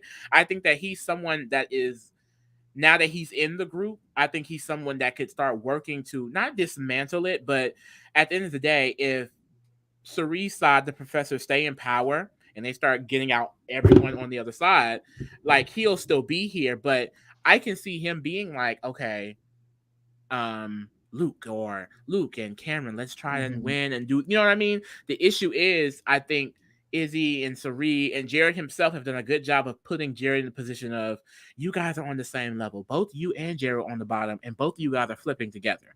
So the issue is, when he wants to do that, will he go to Jared and will that fuck him up? Maybe. He's also expressed potentially just wanting to go to the end with Izzy, Cirie, and Jared, which I don't really know if that's the case, but I just think short term right now, based on this week and the next few weeks, I don't think that he's going to be in any position of danger. And if it ends up going back and forth, he's still in one of the better positions because both sides I think will feel like they need him. Like Cameron, I don't think the professors feel like they need Cameron. Whereas I think both sides feel like, okay, Cory is our vote. And I think that's really good for him, right? As of now. It's just at this point, like I said, and that goes for a lot of people who are playing in the middle or on the professor's side of thing. Like at some point, it's going, if y'all keep winning, people like Bowie, like they're not going to be able to pull Bowie like they probably think they are, because Bowie is indebted to them. You know, they're not going to be able to pull Mecole. They're not going to be able to pull Felicia. So I'm wondering when the Camerons, Lukes, and Corys of the game basically flip back and try to work with the remaining people of the younger side, because they're going to need to take out Cirie at some point. Like she really is going to have to go. Because like I think Hisam might be willing to do it, but not in Cirie's structure. I feel like even Izzy could, but not when Cirie's still in the game. Like Cirie's gonna have to go because she is pulling these people. She literally has her own orbit. Like she's pulling these people to her, and I don't see any way, unless she just excludes them herself, that they flip. I don't. That's the issue with the flippers. Like they flipped to, that's in Cory's issue was that he was 7 and 8. He wasn't ever 7 and 8. He was kind of 6. And 6 isn't that bad. 6 is top 6. And he kind of flipped to 10. You know, he kind of flipped to 9. You went from 6 and 7 to 9 and 10, possibly. Especially because Cirie knows this boy is smart. If he ends up in final 10 with the 10, he's probably going home 10th. Because she knows he's probably the smartest one in this game, other than her. Damn. So that's the issue with the flippers. It's kind of like Cory should probably trying to make some of Cirie's side throw the HOH. He should probably want one of the other side to win and take out Hisam. He needs Hisam. If Hisam goes, that's one less person above him and one person who doesn't like him. So if Cory is trying to play as best as possible, he needs to start whispering in their ear, maybe y'all don't need to win HOH. who like y'all kind of got it. Like, ooh, let me get this, something like that, because he kind of needs Blue and Reilly and them to win HOH and take out one of them because, babe, you're 11, 10. Yeah. So we'll see. He's gonna be an interesting one to watch. Another interesting one to watch is Miss Felicia. Now, Miss Miss Felicia, Felicia is eating. Her reads are really, really good. yeah, She has a very good grasp on who's feeling something. Even like back in the day when she was before everything was solidified, she was like, I think Blue in America are people we could probably talk to. And it's like at the time she was right. Those were the people they needed to talk to. They just didn't really go do it. And she kept saying how we kind of need to get out there. We kind of need to start doing this. We kind of need to start doing that. And people kind of weren't listening to her. But she was one of the first people who was pushing that. She then was one of the ones pushing that we need to solidify who's in this group. We need to solidify the group altogether. And they kind of weren't listening to that either. Once they solidified, she was like, oh, we need to start flipping people. Like Felicia has been very on it when it comes to the strategy. She almost got herself pulled off the block. Reilly literally said, I was going to pull Felicia off because of the information she gave me about Kirsten. That's great gameplay. Along with Cirie, is grouped into these people who Reilly feels really comfortable with. Reilly keeps pushing to her side, not Felicia, not Cirie, not Felicia, not Cirie. And it's like, baby, you can't trust these people. These people don't fuck with you at all. But Felicia is a part of that. Felicia makes them feel comfortable too. Felicia actively talks to a lot of those people who aren't on her side because she's good with the people on her side. She's in 2 of the cores, just like Cirie is. She's in as many cores as Izzy, you know? So she's pretty set up well. I'm sorry. And she's been playing good. She is a final nominee now, but she's not going home. So she's not going home at all. So I'm gonna give Miss Felicia a 6.5. Period. I am. I think honestly, I honestly would probably been saying a 7, like Cirie type shit. But she is nominated this week, so I'm gonna go with the 6. I love Miss Felicia a lot. I think that because of who she is as a person, people are not gonna touch her. People are not gonna want her out, and she's also not. She's being an active player, but that's not getting in the way of how she's viewed in the game. Going down the line, I don't know, because I mean, if there are equitable competitions, if Miss Felicia get HOH and she outright put up like Reilly and Jag, or they're gonna know, okay, she's someone that we can go after and need to, because clearly she is playing this game, because they don't think she's playing along with Cirie. But honestly, if their side continues to win moving forward, Cirie and Felicia just gotta sit back and chill. And that's the thing. I think Cirie won't, because Cirie is in the game a lot more. Like she's moving a lot. She has her hand on a lot of pots. She's moving a lot of pieces. Whereas Felicia, she's like, solidifying her group. She's solidifying her relationships, and she's just kind of moving through. So I do think that she's gonna be in the game for a minute. Like, she was only nominated as a pawn this week, and it's because, and that's the thing, Kirsten was gone before nominations were even sealed. Like, we've been known Kirsten was going home basically since the feeds came on. Goddamn. I do not think there's any way this vote is going to flip. And at this point, even if Reilly and them wanted to, they don't got the numbers to do it. Because half their lines been flipped. So I think that she's good. I'm interested to see where Miss Felicia is going to go, because we don't usually have this archetype. The last time we saw it was with Jerry. And if y'all remember, Jerry almost won the game. People were going to be down for voting Jerry in that final 2 if he was able to get there. So I don't know if Miss Felicia will have the same journey, but I'm hoping there are some competitions she can win this season so she can just add more to her resume. Exactly. Next is Hisam. How you feel about Hisam? I like Hisam. I like him a lot. I feel like a lot of girls are kind of split on Hisam on Twitter, because a lot of people don't like that he's dragging Cory through the mud, child. And then he also called Kirsten a bitch, which was weird. He also said him and Izzy talking shit about Kirsten this week was just like, okay. I had to skip. I had to skip through. I was not watching those conversations, but I think Hisam as a player, he is really just sketching a lot of people on the other side out. Like, he's very much making himself a target for them. Him winning veto did not help that, because they now know. I mean, he came second in HOH. He won veto. I feel like if anyone on this side is going to win HOH, it will be him. And they know he's coming right at them. So if the other side in any capacity gets power these next few weeks, Hisam, if he does not win veto, will be going home. Yeah. And that is really terrifying for him because I do think strategically and socially with his side, he's set up well. Like Cirie and them recognize that they need Hisam. Because they didn't have many people at first they felt like were going to be able to win comps. So Hisam being their one, they're making sure that he's in their core. But the issue is, if he's targeted, it is going to be with Izzy, and that's where the issue comes in at. Mm-hmm. If they're somehow nominated together, do you cut the comp winner for Izzy, chaotic ass, or you cut Izzy and then risk not winning any more competitions, depending on how this Mm-hmm. season goes? And that's really scary because I think he's in the position to where, I mean, if he's targeting these earlier weeks, it's probably be next to someone he goes home next to. So he may have to comp beast his way out. Someone said Hisam comp beast potential. I definitely see that. I see a Michael Bruner in him. Five HOHs, 4 vetoes, or vice versa. But he's Switching. not making it that far in this cast. I think he could. I mean, Michael made it that far on just winning alone, damn near. Like, Yeah, that's true. I Just do winning feel alone. like if they're able to, because I think this is just what happened this week. If they were able to get the next 2 HOHs in a row, Hisam could not even be the target anymore. It could be a whole different shift of alliances. You never really know. Mm-hmm. And by that point, he could just get the momentum to keep winning his way out. Now, is he going to win his way through 100 days? I don't think so.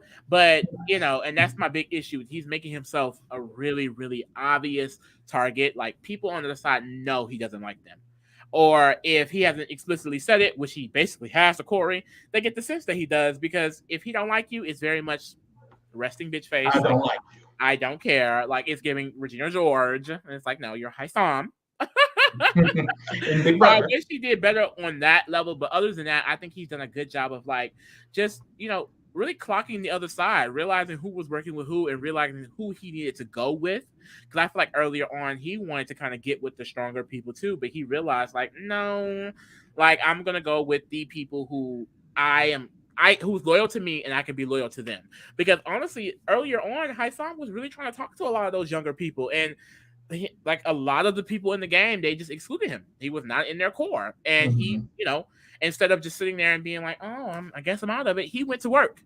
Him, Izzy, and I feel like a combination of Cirie, they all kind of came together to create this side through their connections, and that's very impressive. But because he's such an immediate target, I'm going with a 5.5. Really interesting. I feel like I would be higher on him because I feel like, considering his side, like I said, if he's targeted, it's next to one of them, and he's not just staying in that situation. Like, people like Hisam, but those girls, the bye-bye bitches and things like that, they're talking way more strategically with each other when he's not around. Mm-hmm. So I feel like I would be more comfortable if, I don't know. I mean, because the core is surrounded around Cirie and Jared, it's hard because they have the Izzy, they have the brown sugar babies. There are 2 cores that you're never going to be able to infiltrate, and that is what sucks for Hisam. So I don't know. I'm curious to see where he's going to go from here. Honestly, I think I like that. I feel like it's a good chance one of the people on his side is just going to win, so he won't be a target. If someone on the other side does win, I think he's going to be in hot ass water. But Hisam can win veto, or if he's nominated against Bowie. Cirie already said, I want Hisam to stay. If he's nominated against the wrong Luke, they were saying they might pawn. He could stay. So he could still stay even on the block as a final nominee if he's against the right person. And I think that it's very likely he could be against someone he could stay against, because the other side is stupid. They're talking about Luke still. It's like, okay. So I don't feel that bad about it. I think his gameplay has been pretty decent. It's just the weird, I really, really hate Cory. You can't be doing that. It's super early and you're doing stuff like that. It's halting your game. But he has a connection to Blue, and he's trying to build something with America a little bit. So he does little things that I like. And he did help build this side. He was one of the main people who was, along with Izzy and Cirie, putting in a lot of the work. So I'm going to give him a 5 just because of his slight risk next week. Girl, we on to your bestie. Your bestie SD. Oh, my God. I don't know what to say. I have a love-hate relationship with Izzy. I got to hate it. Let's start with a lot of the negatives. Like I said, ever since the feast have been coming on, she has been following Cirie around the house. And I just think at first it was not an issue, but as the game started going along, as the sides started forming, Izzy has started to feel herself a lot. I think being the proximity with someone like Cirie, with a combination of her own, I don't even know, has just made her be just this overconfident, sometimes just cracked player. Like I don't know where her mind goes sometimes because like in the conversation with Cameron, like she's literally getting hyped up about targeting the other side, about how they're not the cool kids and how we're the cool kids and we're gonna show them and fuck them and all this other stuff. To where like Jared literally had to come down and be like, "Are you okay? Like chill out?" And she's like, "I'm not even. I'm not. No, I didn't do anything." Like you were literally just throwing Jared's and Cirie's game under the bus, exposing your entire side for no reason at all, and that. I think that is going to be a liability at some point. Like if Izzy isn't seen as a pair with Cirie now, I think she will at some point because every single conversation that Izzy's in, she's mentioning Cirie. I think at some point people are going to start realizing, okay, well, maybe it's Cirie. Man, I can just see that. Yeah. Like it is week 1, so maybe not. But I just feel like she keeps. That's even worse. It's week 1. She's doing all this. Exactly. She keeps doing things that so far has been working out, but it just takes one time for it not to work out.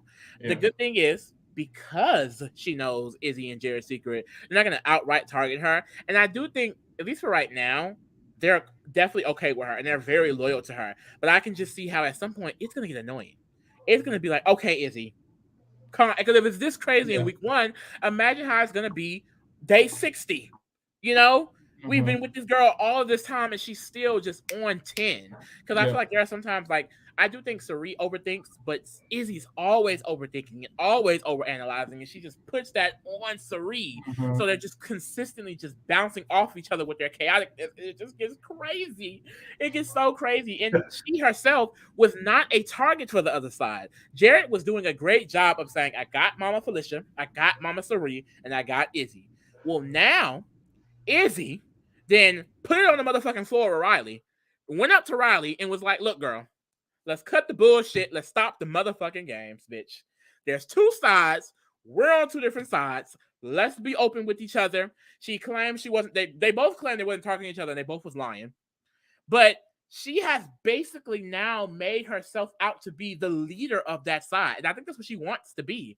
Like that conversation with Reilly gave very much, even Reilly said this, like, leader to leader, like man to man. Okay, I'm coming to you as a woman, bitch. Like, and that's exactly what it gave. But it's like you're going out of your way to make yourself the head target instead of someone like Hisam, he was the head target. You know, there are other people who can get thrown in front of her, but now she's done so much and people see it. Like even people within the alliance, like Red and Cameron, have mentioned not trusting Izzy like that. And I do think Jared and Cirie are mainly doing it for the blackmail of it all. So I just feel like if she's acting like this now, it is going to just keep declining. But a positive on Izzy is that she is a very, very active player, which if you're an active player and because she's able to get ahead of a lot of things. Like the entire week you have like Reilly crying to Jag and Blue about, oh, they're going to pull in Luke. They're going to pull in Cory. They're going to pull in Red. Like, we have to do something. Meanwhile, Izzy's doing it. Izzy went to Cory and initiated that conversation. Izzy went to Cameron and initiated that conversation. And it's all been working so far. It's something like, why would Izzy do that? You don't think it's going to work out. And then it works out. So I do feel like I want to give her points for that. But she's done a great job of making herself one of the biggest targets in the game. So it's hard because I feel like she put in a lot of work this week. Like a lot of the reason why they have this huge group going into this Izzy, really. is Izzy. It really is. So I'll say it's a 6 because I will say I can see them defaulting to getting out Hisam. I can see them, maybe not touching her. Like she slightly has someone ahead of her that probably will go home. So I'll say it's a 6 based off the work she did alone this week. Because even Luke, she was one of the first people to reach out to Luke and say, hey, we start having conversations. Like, how are you doing? A lot of the times why people are going to Cirie, and including Jared, has been because of her. And when she's doing it, you're like, Izzy, shut up. Don't say their names. But then 2 hours later, they're all talking, and the other person is exposing their entire game. So it's like, hey, whatever juice Izzy got, is working, even though she's chaotic. I mean, I don't know. Mm-hmm. It's crazy. So I'm gonna say it's a 6. Yeah, it's she really is putting in a lot of work, and I like the amount of work she's putting in because it's Oh working, no, like you this said. comment for real. But no, literally. But that's the issue. But that's the issue. She's the main target for the other side, even above Hisam.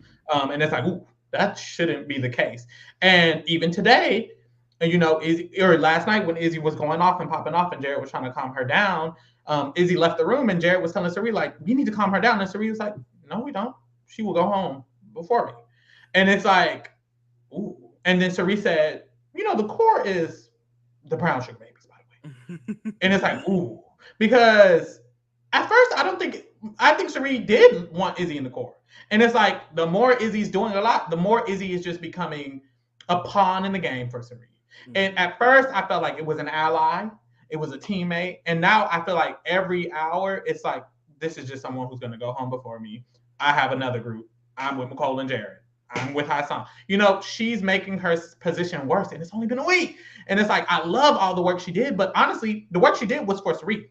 She was already good. She had a great relationship with Reilly. She had great relationships with Blue. She had great relationships with the Big Alliance. Honestly, Izzy probably would have thrived in the initial structure of the house, because Izzy was someone who that other side liked a lot, alongside Cirie and Felicia. And I feel like the initial structure of the house would have helped Izzy a little bit more, but she created this entire new structure that really just helps Cirie and Jared at the end of the day. She's doing everything to help Cirie and Jared at the end of the day, and she's making herself the biggest target in the house. Now she's the biggest target in the house when she was one of the most liked people in the house 2 days ago. So it's like she's doing a lot of work for the group, but for Izzy herself, she's not doing good work. She's fucking up her own game. So sure, she helped this big group, but your individual game, you hurt to the utmost. And it's like, you acting like Christmas. Like she honestly, if I was Izzy, I wouldn't did nothing. I would have let the sides be the sides, because this other side liked her a lot. Don't know why. But they did. Blue and Reilly was going to make Blue and Jag was going to make a whole alliance with her, just to make sure that she was good. Like, girl, they liked you. But now they hate her. So I'm going to give her a 5, because she might go home next week. If someone on this side goes home next week. So that's the thing. I think Hisam could be the target, but if she's nominated, if Izzy's acting like this, not nominated, if Izzy gets nominated as the pawn next to, even if one of them just win HOH, she doesn't even have to be nommed yet. If Jag wins the next HOH, Izzy's gonna run around that house like a fucking chicken with her head cut off, and that's gonna be not good for her game, and she's probably gonna go home, honestly. So it's just gonna be the 5 for me. Next is Jag. There's so much that happened this week, because at the beginning of the week, Jag was really, really good. But now Jag is really, really bad. Yeah. And it's like, what the fuck? And it's weird because Jag had great gameplay. He knew Jag and Blue, I feel like, are the most affected by the Jared and Cirie twist, because Jag was the person who vetoed Cirie and Miss Felicia out of the alliance, because he knew that wasn't the best structure for him. But he had no way of knowing Jared is literally related to one of them. So of course he didn't do that with him. And Jared ended up still in alliance, of course, exposing it and all of that. It was already going to get exposed, but not to the extent. And I feel like that's what sucks. But I feel like Jag put in a lot of good strategic work at the beginning of the week. A lot of good strategic work. And I feel like if it had panned out how a lot of other seasons panned out, he would have been good. But it didn't. And now you're in the bottom. So now Jag is in a position where he can't really pivot even if he wanted to. And he's one of the biggest threats, maybe even the biggest threat on the other side. And he's a potential target for the big 11-person alliance that has now been created. He didn't do a lot of good work with the people in his alliance and keeping them on his side. He tried to do this whole, where we don't have to talk to each other. We don't have to be an alliance. Baby, y'all aren't the cookout. You did. He didn't really do it. And he didn't really include or continue up his relationship with the people outside of the alliance until it was too late. So I feel like he did a lot of negatives at the end of the week, and it sucks because all of that good work he did, it's like it doesn't really matter because baby, it doesn't exist. Him and Reilly have been talked about most, I feel, as 2 of the potential targets. So it's looking real bad for him unless he literally wins HOH himself. Baby, he probably could go home next week, and that's not good either. I'm gonna give him a 4 because of the strategic work at the beginning. But he probably gonna. Yeah, and like I was saying earlier in the podcast, but also off the podcast, that like one of the big things is that I don't think that Jag is just proactive enough. Like, he was, I think, one of the smarter players on that side, him and Blue. And when they created the alliance, like they were just not solidifying themselves. Like, there's no reason why Luke is not working with them. I don't like that. That doesn't make any sense to me because Luke has been talking to you guys for days, and that's why Luke is pissed off because he's like, I'm having conversations with Jag, and he's just it's not going anywhere. Mm-hmm. And even now, when the alliance is exposed, I like that he's keeping a calm head. He's cool, calm, and collected. However, it's not helping him. You know, like Reilly's freaking out, and Blue is being, going to people and trying to form something like with Hisam and Izzy. Jag is just like, well, I'm just gonna have conversations with them and talk about my experiences and just basically try to socially bond with them. And it's like socially bonding with them on like day 7 is not gonna do anything, especially when it's a split season. Like, I think that they're still not underestimating, but not realizing that this side is the group that y'all thought y'all was forming. Like, you didn't think y'all would be impenetrable, and y'all are. Like, they broke y'all down, and it's like, instead of like trying to, like, I think Cameron did too much, but I think Cameron had the right idea of like trying to put himself in a way of like, you guys can use me, or you guys can work with me. They're not even trying to do that. They're just trying to talk to them. And it's like, unless they win HOH, it's not going to be good, because Jag is one of the people that they see as their heavy hitters. Like, they see that people are socially connected to him. They see him as one of the leaders next to Reilly. And I feel like Reilly is, honestly, based off today, she could be crying her way out of the target spot. And if that's the case, I do think it would default to him or Blue. So I'll give him a 4.5 as well. I don't think that he's just out. I can see Reilly, Cameron, Blue going before him, but he needs to do something else. It can't just be, I'm just gonna go talk to him, because at some point you will just go. And that's the big issue. It's like what it seems to be turning into, depending on how the competitions go. There is no other side. It's just Cirie's side. So it's like the split almost has to come between the Cirie side, but it's like you can't break them up the way they broke you guys up, because they have a foundation that's way stronger than the foundation of the 8 that they created. So we'll see how it's going to go for Mr. Jag, but it sucks. We will. Yeah, I think I'll give him the 4.5 too. Because I agree, there's a way that Cameron could go, Reilly could go still, but it's bad for him. He really needs HOH. If anybody needs HOH, it's him. And honestly, another reason I want to give him 4.5 is because if he wins HOH, maybe next week he probably get an 8. Because they probably all flipping back to the 8-person lines. It's going to get family style down. And he's probably going to be in the center of it. So there's that. Next is Jared, our winner. Winner of Big Brother 25. Can you stop saying that Cirie is going to win? I think Jared is probably going to win the season. It's week 1, but it's like he's in the best position. I just don't see he's in the best position. And at first he was finna fuck himself up out of it, but because his mom, one of the best players in reality TV history, is here, she's able to reposition him for herself. Like, she's able to remind him, oh wait, you need to calm down. Oh wait, don't do that. Oh wait, don't get mad at Izzy. Oh wait, you need to not say this. So her reminders are really tweaking the issues with his game, and he's really, really listening to what she's saying every time she says it. And it's tweaking all of the problems he has with his game. He wouldn't be that good of a player, but I think that help is really, really making him a beast. Who is who? You see it as that? I see it as what? I don't see it. I mean, I think he's had, in the beginning, it was kind of sloppy, but I don't think that he took any of her advice to his game.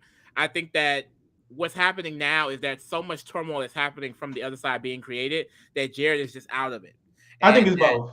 Well, I think it's both. I mean, I just didn't see any advice that she gave to him that he applied, honestly. I felt like whenever she said you need to calm down and stop talking, he hasn't been talking that much these last 2-3 days. The way he was getting very sporadic and very erratic. And then she had a conversation with him about how he needs to calm that shit down. And it looks like he calmed that shit down. It could have just been because everyone else got hyped up. But I think it was both. I think everyone got hyped up, but he also is way less active than he was at first. So I kind of felt like it was both. And I kind of felt like, not even kind of felt, he admitted if Cirie wasn't here, he wouldn't have done any of it. He would have just been with the big A, and he would have been out of the core. Yeah. He would have been not in the core. He would have been in A at the bottom, and he would have been loyal to it. And he probably would have been still being a little bit sporadic how he was at first. But in this game, he's not, and I think it is a little bit of the help of Cirie. But he's still a good player. Cirie being in the game, just in general, because he is able to be this double agent playing between both sides, and that's only because Cirie is there. Because if Cirie was not there, he would not be in the middle at all. You're right. Yeah. Everything that's happening this week is because Cirie is there. Because there would be no other side. Yeah. There wouldn't be people flipping because there is no power. Or I think like Cirie really is that side's like center, and like she is whether it's even though it's Izzy is out there talking to the person or Hisam's talking to the person, like it's Cirie's presence that's really like wrapping this all together. So I agree with that in a way, yeah. And that's the thing, they haven't found out that Jared is leaking info, and it's because he does it. But this is another thing. It's the whole advantage thing, unfair advantage thing. I don't know how to take it because I kind of feel like he has the ability to ignore Cirie and Izzy way longer than other people on that, like Red. When Red goes to talk to people, it's a problem.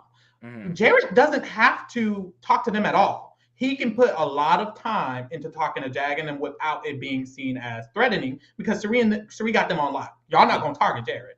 And I think that's a benefit. And I think that's why they're not going to find out Jared is leaking because all he does all day is talk to them. He talks to Jag and Reilly way more than shit. Reilly and Jag talk to each other. He was talking to Jag all damn day.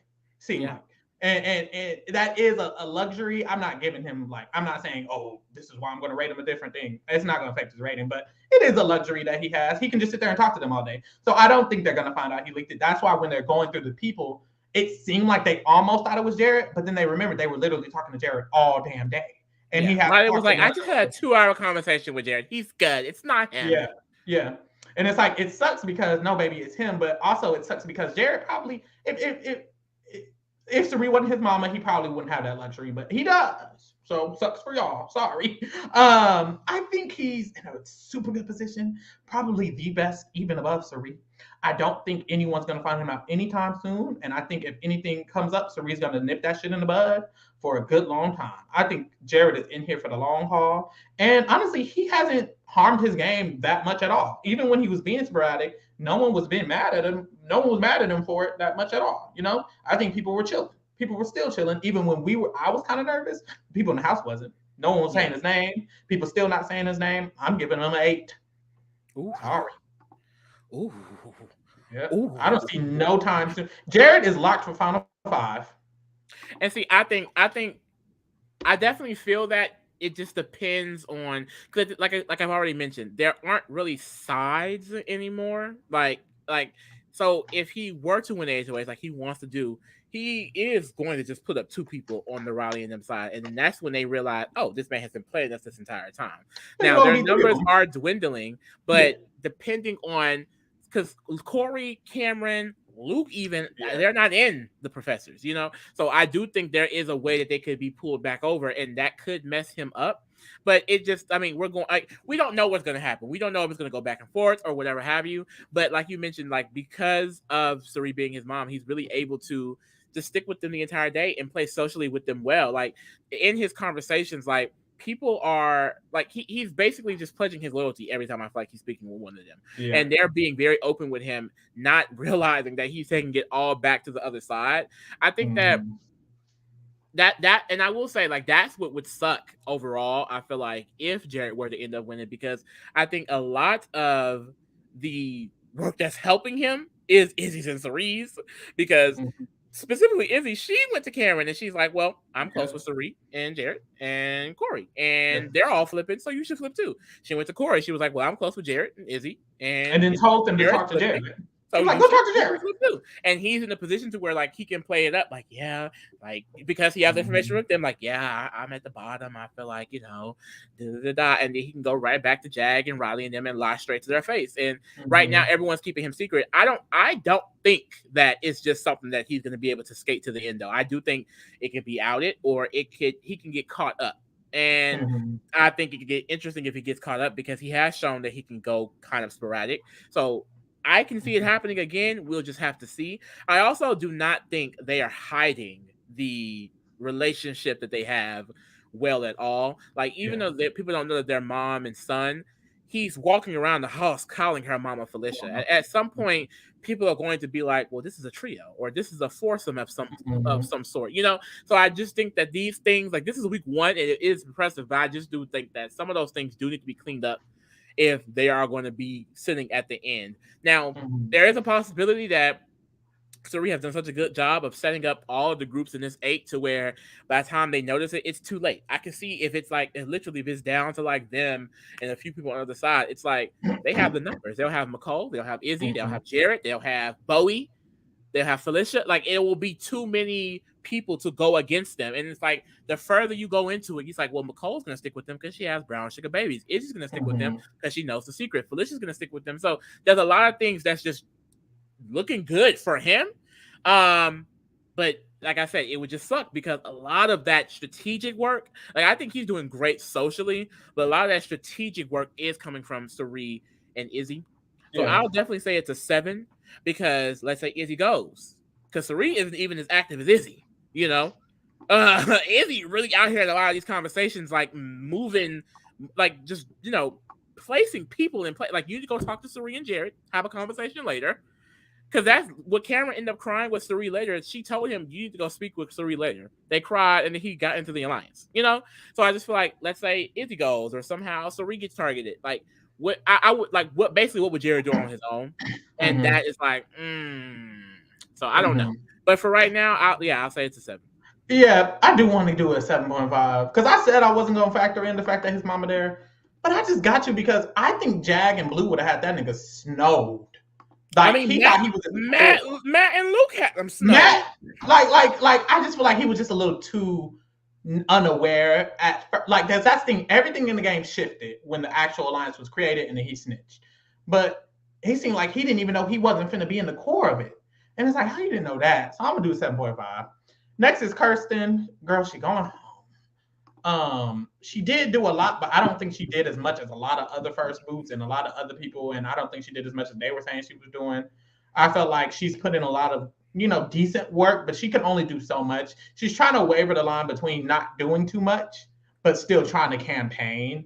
And it's like, girl, that's so difficult. I feel bad for the girl. I'm just give her a 2.5. She's going home, but I feel like I don't think she did too much. She didn't even get nominated. She lost a competition that was for men to win, and she's a whole woman. Like, it was a physical workout competition, and she was against one Olympian in Hisam. Big ass. Yeah. Baby, you was losing that.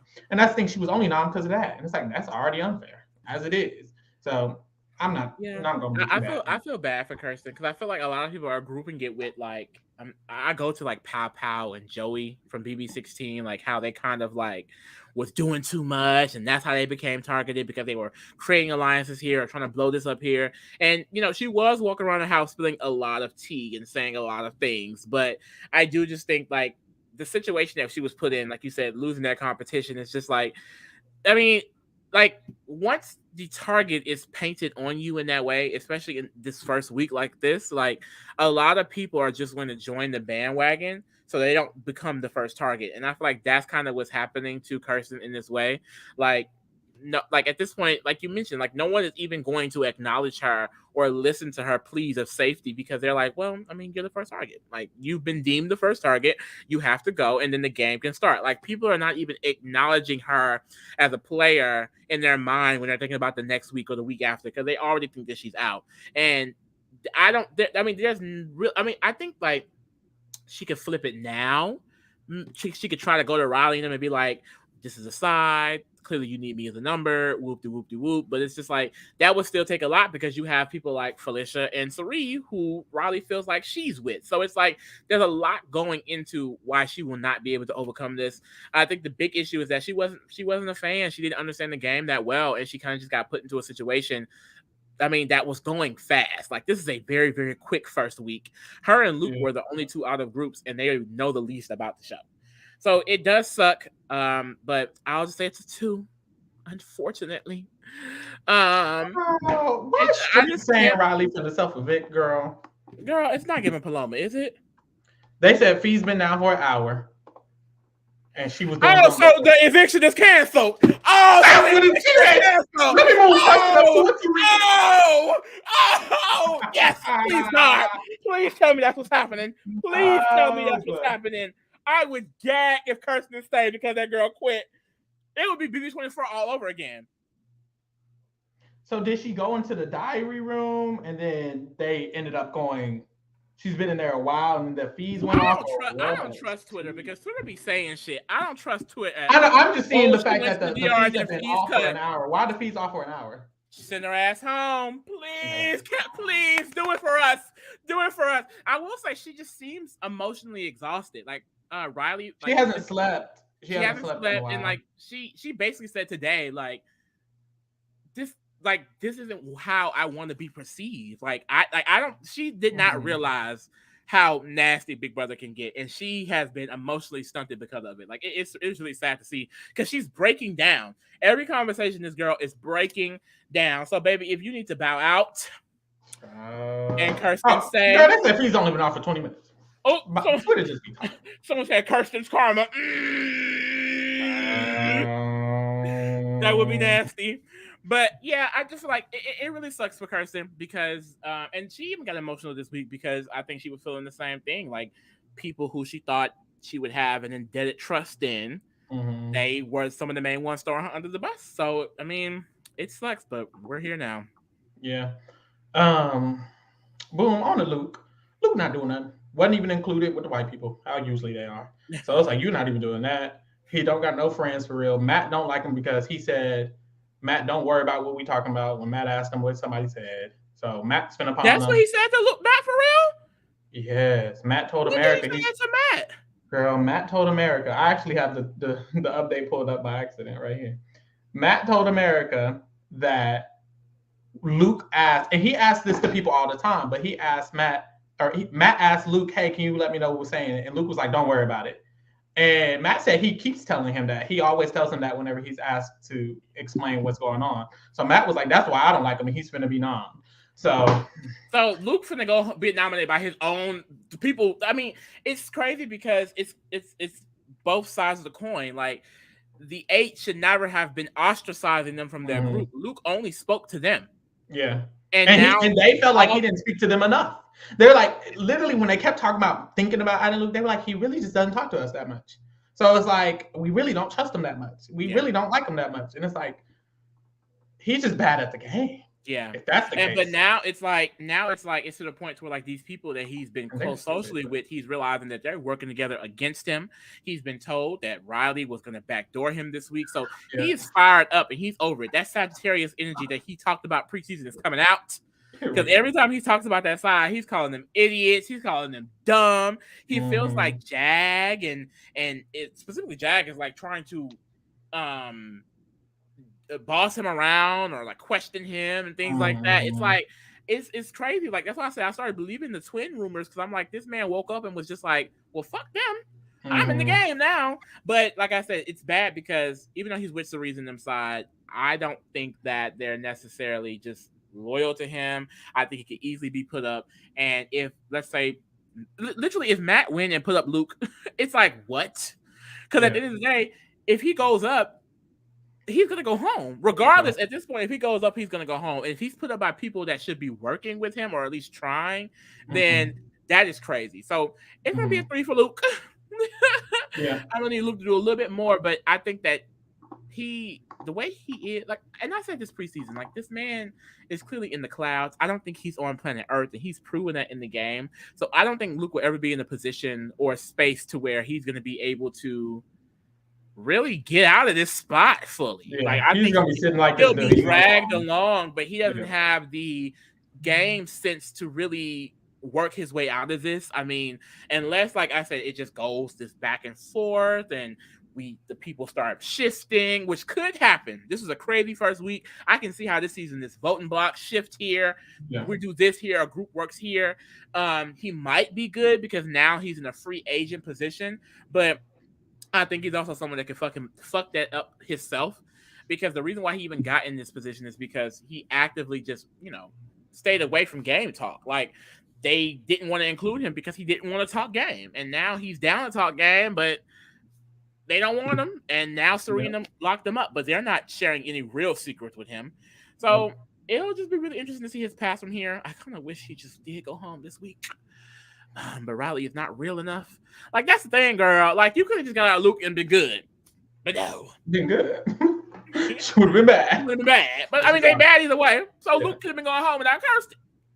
I'm gonna give him a 2.5. No thoughts? I'm giving him a 2.5 because I'm giving Matt a 3. Now, and I don't want to give him the same thing because I feel like Matt's at least he was in an alliance. So Matt is in an alliance. That is all. Lee, what are your thoughts? Somebody said feed the back. Period. I have no thoughts on Matt for real because Matt got invited into an alliance because he was chill and cool, and he sat in the alliance, and that's it. The alliance got decimated, broke up. He has done no help to find that out.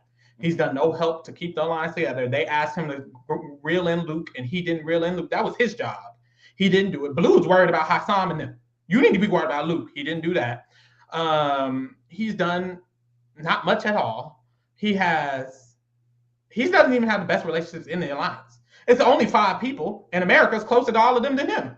So it's like he's just not doing much, and he's not providing much. I think he could win a comp, but he also couldn't. He could just be nominated as a pawn to get out Reilly, or Jack can win veto, use it on Reilly, then Matt goes home. Good luck. Yeah.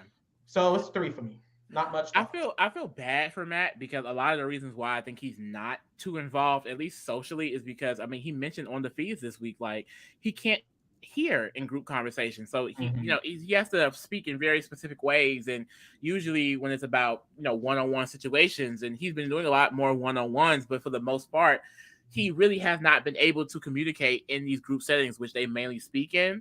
And like, that's why I feel like when the alliance is speaking, like, if you ever just watch him on the feeds, like, you can tell he's not really, like, you can't hear him. And that sucks because, like, I feel like Big Brother, like, they want to cast, people with these different diverse qualities about them, but they're not accommodating those diverse qualities. Like Felicia 63, and then HOH is running on a balance beam. Please, literally, you know what I mean? Or like, what if Felicia got on that thing where she had to pump the shoe? Yeah, she would have lost. Like, let's be freaking honest here, And then we have Matt with his hearing disability. So it's like, he even mentioned, like, in competitions, like, what is he gonna do when they're telling them the rules? Are they gonna be closed captioning? Like, what if he's not able to understand what to do? So it just sucks that is the reason why he's not able to fully immerse himself in the game. But I will say, even on his one-on-one conversations, he really, like you said, do not provide much. He's went out his way a little bit more to talk to people on one-on-one, but it's like, it still could be more, just overall. But I will say, his name really has not come out about the target at all. They're worried about a lot of people other than him because he's not as involved, and they recognize that. So I don't think he's going to be going home anytime soon, but he's really just not adding much. So I'll say it's a 4. Okay, I agree. I feel like I wish he was, because that's the thing, I agree with all of the accommodations part of it all, but I just feel like he can't even hear the rules. So it's like, there's an HOH and he can't even hear the rules. Is he going to be able to win it? Like, because that's his main thing. He's talking about being a comp beast, but it's like, what if you literally cannot understand the rules? Like, yeah, I feel like I wish he overcompensated, like, for that by having more 101s. Like, I was like, well, if I was in the game and we just had a group conversation with the alliance, I probably would have pulled Matt to the side, try to make a bond. I'm surprised Matt isn't, after the conversation, snatching Blue up, running down to me, snatching Jag up. Like, it sucks, but also his activeness isn't there for me. He's not being active enough for me because he doesn't he doesn't even do that a lot. In his 101s, like you said, he's not doing that a lot. So I was like, oh, that's next we have the real winner of the season. Jared was a lie. Ooh. Mecole is winning this motherfucker. Mother Mecole. I feel really good about Mecole. At first, I was a little nervous, but she's like the only person playing it cool, but not too cool. And she's not fucked in this butt fuck alliance.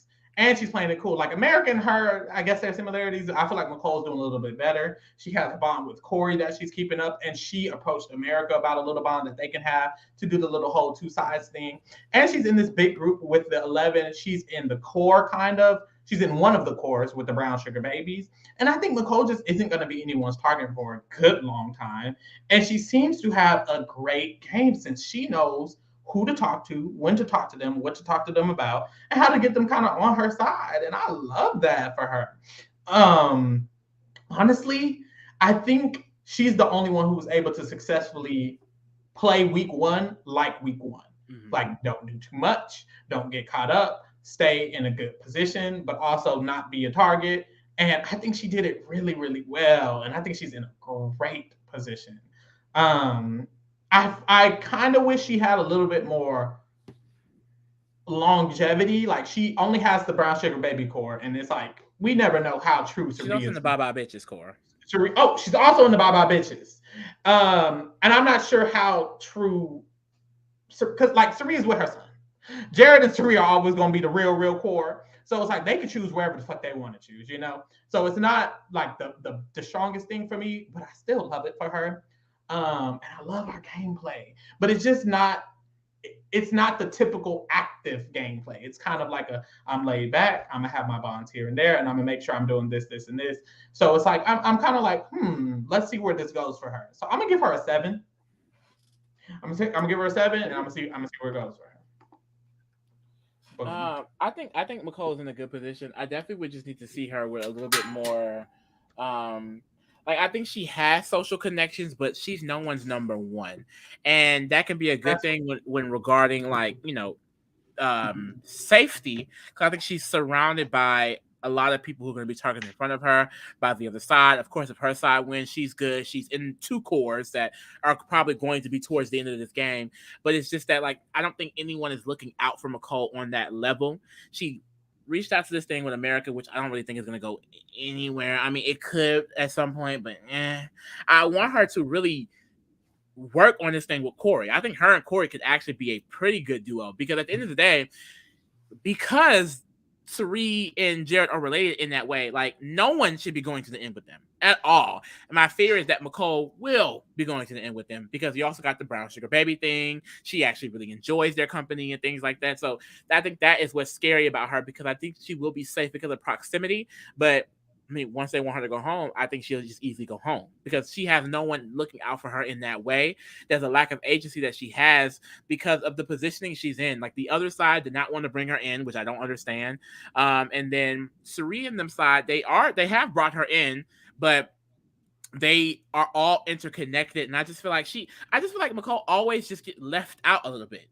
Like, it just feels like she's always like a second, an afterthought. That's and like I said, I think it'll be good for her for these next few weeks, but there's going to be a time in the game where I think she needs to just turn it on a little bit more. And I don't know how that's going to go for her.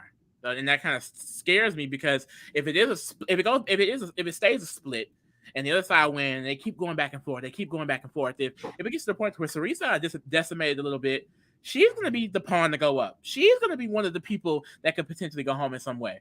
So, someone said Felicia just dropped her mic in the water just now. Again? Felicia did it again. I know. They're about to send. If Shima got sent home, send Miss Felicia home.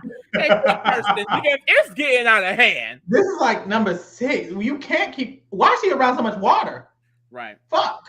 I think Kirsten going home this week from Mecole is also really great, because she was getting grouped with her a little bit. And if cookout rumors get started somehow in this season, I think it'll be the Jared, Miss Felicia, Cirie side of things, and she is not necessarily fully seen with that. So I just kind of want her to keep doing this. Like, I think she should have a final 2 a song, get one with America, get with Blue, get with, just start being put in a position to where people feel like I need Mecole, because it doesn't feel like that's the case. I'm hoping that she's able to just stay under the radar type thing, because I would love if she were to win or to make it that far. But it's just that like I can't shake the feeling that once someone is like, oh well, we don't need her, or she can go, she will just go, and that's scary. Yeah. So I'll say it's a 6. How you feeling about Red? Red, I really like Red. He's definitely way more aware and perceptive than I thought. Looking at the season, like the duds, no shade to my sister, is Kier a little bit because she's not a fan. Luke also not a fan. Bowie also not a fan. And I thought Red was gonna be in that category. I thought Red was gonna come in here and just do nothing or just be Red, good old Red. But no, he's very perceptive. I think he kind of, like Luke, realized I'm not being pulled into situations and there are clearly sides and I need to figure out who I'm going to go with. And when he realized that, you know, he was going to Reilly and them because he mentioned he wants to be with the stronger people. But then that is when Cirie, Izzy, and them solidified him with the professors. And once he has now been solidified with that group, he has been seemingly very loyal. I will say Cirie, Izzy, Mecole, they're kind of upset because they feel like he did too much bringing Cameron in. And they also feel like that Red, Cameron, and Bowie have some sort of relationship that they're going to use to capitalize themselves over the Baba bitches and the brown sugar babies. And Cirie does not like that. I don't think Red is thinking in that manner. I think Red was just thinking like, he's the closest person I got in the house. I love working with you guys. I'm loyal to you guys. And that's what sucks for Red, because if his own allies isn't trusting him, I can see them being like, oh, okay, he gotta go. It's too much. So I'm just hoping over time, like he's able to kind of, you know, dead those rumors a little bit. Because him, I think, in a similar position to Mecole, is like just not anyone's priority, it seems. Like, except Cameron's, but being Cameron's is not a good thing. Yeah. Right now, like he's in the professors, he's needed by an alliance, and the other side, I don't think is going to target him. It doesn't, like Reilly, Matt, Blue, Jack, none of them are ever mentioning targeting Red, and I do think he's safe with his group for now. So Red, honestly, this week I'll say the 6 for him too. I think he's just a very aware player, and I do think that he's the type of someone that's going to be like, he's going to want to be like Cory. Like how I mentioned, Cory will probably be like, okay, well now it's time to pull Bowie and maybe Luke, or pull this person, and you know, I can see him not just getting clipped by the alliance. Like he's gonna fight to stay, because I didn't realize that he would do this now, like go up to people and be like, hey, I know their sides. Like he literally named Reilly's entire alliance to her. And said, basically, are you gonna add me? And she didn't. He was like, oh, well, fuck y'all. So it's really interesting. Like I think a lot of these players, like, this is week 1. Like it feels like we're talking about players in week 3, like you said earlier, but like this is still week 1. So I have no idea where Red is going to go from here at all. Yeah. I like Red, and this is what I was thinking he could do when I picked him on my draft. I was like, I think he could. And I also said the same thing for Bowie. And I was wrong for one, but I was right with Red. And Red did approach Hisam. When he got invited into the alliance, he approached Hisam. He said, we need to be a final 2, basically. And there was a conversation about him trying to find someone who can be his number 1. And I like that he's looking for it, because it makes me feel, well, he's looking for it within the alliance. I feel like that's something Mecole kind of needs to do, is find someone within the group, like Hisam. Honestly, Mecole should probably be trying to link up with Hisam too. Someone within the group that she can link up with, because if that groups get to the end, like you said, it's like, ooh. So I like that Red is thinking about it already, because he did approach him. And I think Red has a lot of good game sense, because bringing Cameron in, even though it was risky and they kind of are annoyed by it, they're going to get over it because they have no choice. There's a lot of other people on the other side. And also, it could help Cameron maybe not be targeted. And Cameron is the one person on the other side who he doesn't need to be targeted. And if this can help that, then that's also good. I'm going to just give him the 6-2. I see a lot of potential with him. I think he has a good upside if he can make it further in the game, because I think he's savvy enough to try to kind of sneak around. Last is Reilly. I don't feel good about Reilly. She wanted the original alliance to be Cirie, Jared, all of Jared's allies, and her, and freaking Luke. and Jag, and Luke was Jared's allies too. It's just like it wasn't even a good alliance for her. And then all she did was make it the alliance that Jag wanted it to be. And then after that, she got convinced by Cirie that Cirie trusts her the most. She got convinced by Izzy, told Izzy damn near the whole alliance. She got convinced by Cory to bring him off the block. She got convinced by Cameron to add him to the alliance. She is convinced by Miss Felicia to tell her her whole entire alliance. She is convinced by Cirie today to cry with her. Like, Reilly's just not good at not being influenced. She's constantly influenced. And she's not doing any good work. Even when people, the only things she finds out are things that are told to her explicitly. She hasn't been able to strategically notice anything, it seems like. She didn't know there was another side until she was told there was another side by Cameron. And then when she was told there was another side, she wasn't even able to do anything about it but complain. When she was told Luke wasn't with him, or she knew what Luke wasn't with him, she didn't do anything but complain about him not being with them, and cry a little bit. And it's like, she isn't really doing good in that regard. What she is doing good is being white and a woman, and that is helping a lot of her bonds. Cory really wants to be with her. Cameron really wants to be with her. Jag got her on lock. She's still with Blue. So a lot of the people who have flipped still like Reilly. So they can definitely influence it for her to not be the one targeted. So that's good. But other than that, nothing else is really good. She probably is going to be the main target next week. And if she can get saved by Cameron or Cory, she'll just be targeted the week after that. Honestly. So I don't think it's going to be good for her because I don't think she can strategically do shit, especially without an HOH. So I'm going to give her also a 3.5. No, a 3. That's what I think what's so interesting about Reilly is that, like, I think she had a good initial sense, and I'm thinking, like, okay, maybe this isn't going to be a Daniel or a Frenchie first HOH week. Like, okay, make it a good first HOH week for the first time in the new era, and it was starting off like that, but it just went downhill, and I think it just, I mean, she seemed like someone that could easily be a leader or the core of an alliance, but it showed very quickly that Jag and Blue probably should have been better if they had this first HOH, because like her with the power, like she's sharing information to people that shouldn't be sharing it to. People are asking who's in your alliance, she's just straight up telling them.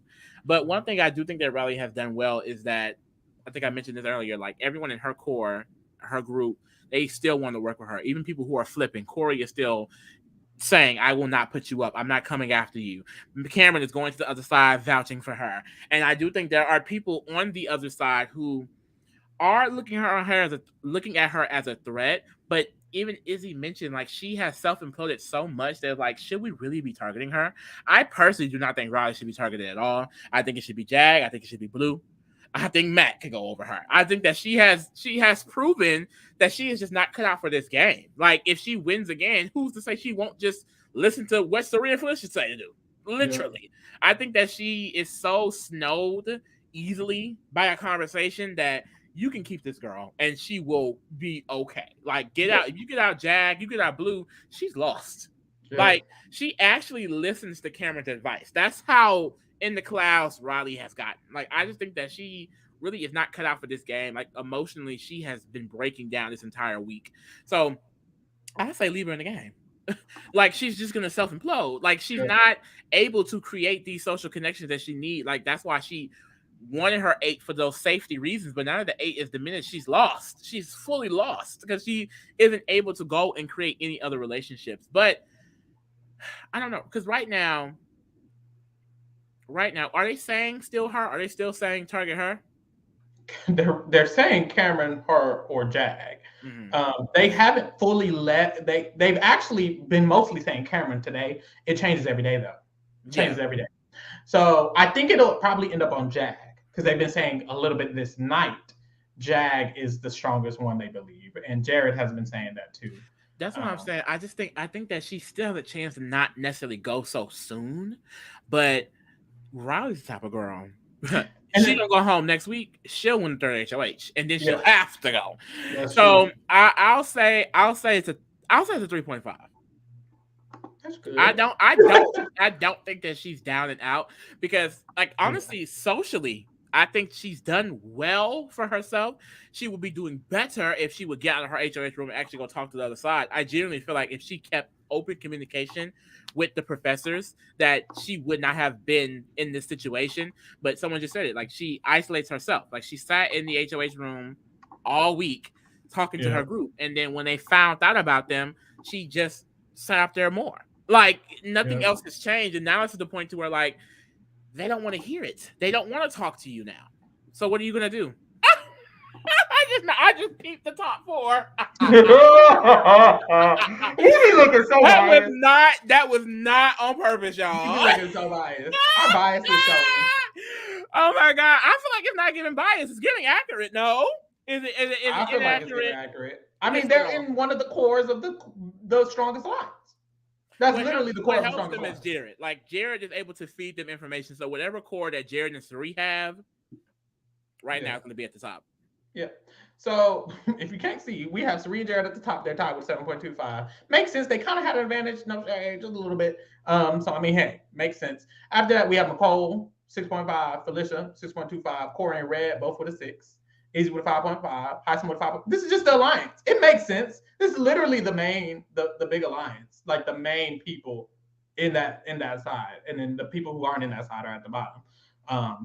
So I think this does make sense. America, Blue and Jag, Bowie, Cameron, Matt, Reilly, Luke, Kirsten. This makes sense. Yeah, I like it. I think it makes sense too.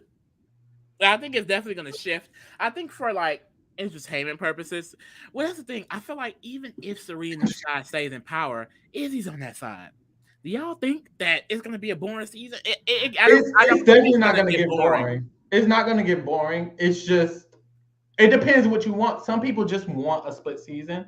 I think I kind of got excited for it. So now I do want it. And if Cirie and them side win 2 in a row, it's no longer split. It's just going to be a big conglomerate that's going to get messed around and shifted around, which is still fun. But I kind of wanted a split. I got excited for it. But now it's like, for a split to happen, Reilly and them side got to win again. And like, I don't know if I want that right now. I'm fine with that. If they take out Izzy, fine. But I don't trust them. Yeah, they might take out Luke, which is even funnier. Because if they take out Luke, it's would be hilarious. But I think I want Jag and them side to win, but it's just not likely. It's 11 people playing in HOH and then 4 of y'all. I don't think Cory is going to try to win. I also don't think Cameron is going to try to win because they know their position. If Luke was smart, he wouldn't try to win. Yeah. So it's probably not even going to be them playing. It's probably going to be the 4 of them playing, and then like 7 of the Cirie's alliance playing the actual core of the alliance. I think everyone in that 10 is playing though. I think everyone in that. It wouldn't be smart. I don't think it would be smart for Cory to. It's definitely not smart, but I think they are. Oh, okay. I was banking on the fact that Cory was smart, Cameron was smart, Luke was smart. Maybe not Luke, because Luke he probably needs. No, Luke definitely wants it. I think Cory and Cameron should throw it. I'm not sure if they will though. I think I agree with you. I wouldn't even say Cameron. I do think Cory and I think Jared should throw it, but I don't think they are. And this is what I was saying too. Like a lot of times when this core majority alliance get formed early on, usually the winner comes from that majority alliance. But also the other side of the house never can get it together. And we're always left saying, why didn't they get it together? Why didn't they get it together? In this situation, they got it together. And Cirie and Izzy and all of them have just created this era of we're loyal to each other. This is our group. We're ride or die. So now they're all going into HOH, not throwing it. They're playing. Meanwhile, Blue, is she going to be going hard? Because she's expected to put up 2 people that she promised she wouldn't off of being queer, Yeah. Jag, I think Jag's going to fight for it. But it's like, so you really only got Jag and Matt. You really only got Jag and Matt. Our 2 soldiers. Yeah. Because I don't think America's going to try that hard. I don't Blue might, depending on what they're telling her. But Blue knows she in some hot water a little bit. So I think Blue will try. But that's 3 versus 11, potentially. But y'all are losing. And they could, and that's the thing. The thing about Big Brother, why Big Brother is good is that they still could win. Only one person wins HOH. It could just be Jag, And then it's like, whoop. Whole Now nother, that's where it gets whole nother nasty. shift. Well, like I said, if one of the previous 8 win, I think it's back to an 8 or a fake 8 because Jared's not in that for real. Yeah, a A 7. fake 8 or 7, regardless, they're going to include Jared in it. So whatever conversations you have, Yeah, he's taking that back, and they're probably nominating Luke anyway because they're dumb, and Luke is just going to go home, which is great for me. Or if Cirie and them side win again, like you're right, it's just going to be this big conglomerate, and it's going to be over for the girls. I think if they, because that's the thing, they've hijacked Reilly's week. The power and the solidification that she should have been doing for the rest of this week is no longer happening because it's been all stripped away. So if they're able to get power and then re-solidify and take out Jag or Mad or Blue, it's done. I think it's done. It's shattered. It would have to be a new alliance born out of the ashes type shit. You know how usually first HOH it's just such a power to them that it feels like the minority doesn't want to do it. Do you think her not having it night 1 affected that at all? Or do you think that didn't have any effect at all? The HOH? Yeah, she didn't have the HOH until night 2. They didn't play it night 1. I think they could win into it because she's also not nominating 2 people. She's just taking 2 people down. Yeah. Made her There's no real power. Reilly didn't do anything. Really. Reilly didn't nominate nobody. She didn't have HOH night 1 when we all started being cool. You know, I think that's kind of what it I think that could have.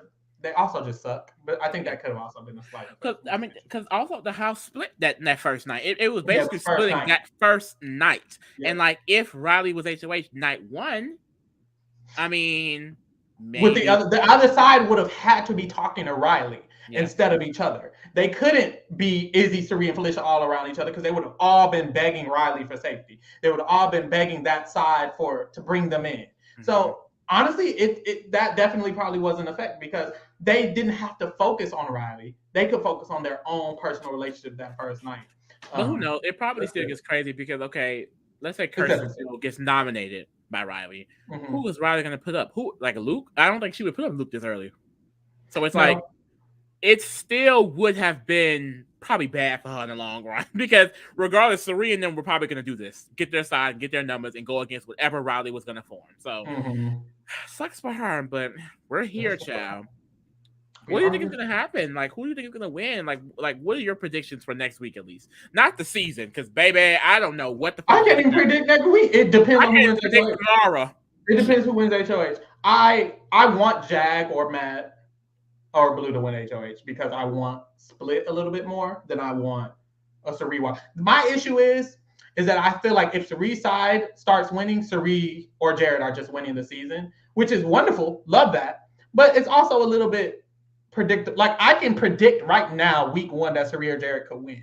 And I think that prediction is just going to get stronger if Cirie's side start winning HOH. And I kind of don't want a predictable season in any sense of the regard. I can predict Cirie making final 3 unless it's split.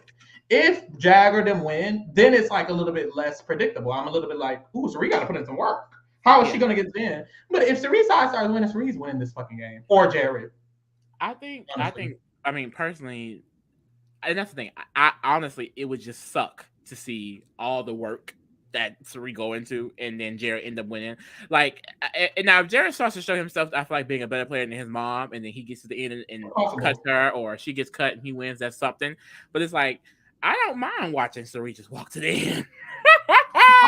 I don't mind at all. I don't because if it's not her, but it's not going to be as interesting. Felicia.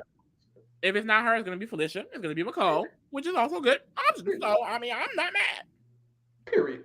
I love the options for the winners. I would love the winner. It just wouldn't be as fun for me. It just wouldn't be as fun if Cirie didn't have to work as hard. I want her to work. Get it, bitch. You know, and she already is working. But if they win the next HOH, her work is done. All she got to do is sit there. I wouldn't even say that, though. It's like... You don't think so? I mean, literally, if they put up Luke, what, by Luke? Exactly. That's what I'm saying. There is no work here is done, though. Luke would just go. And then...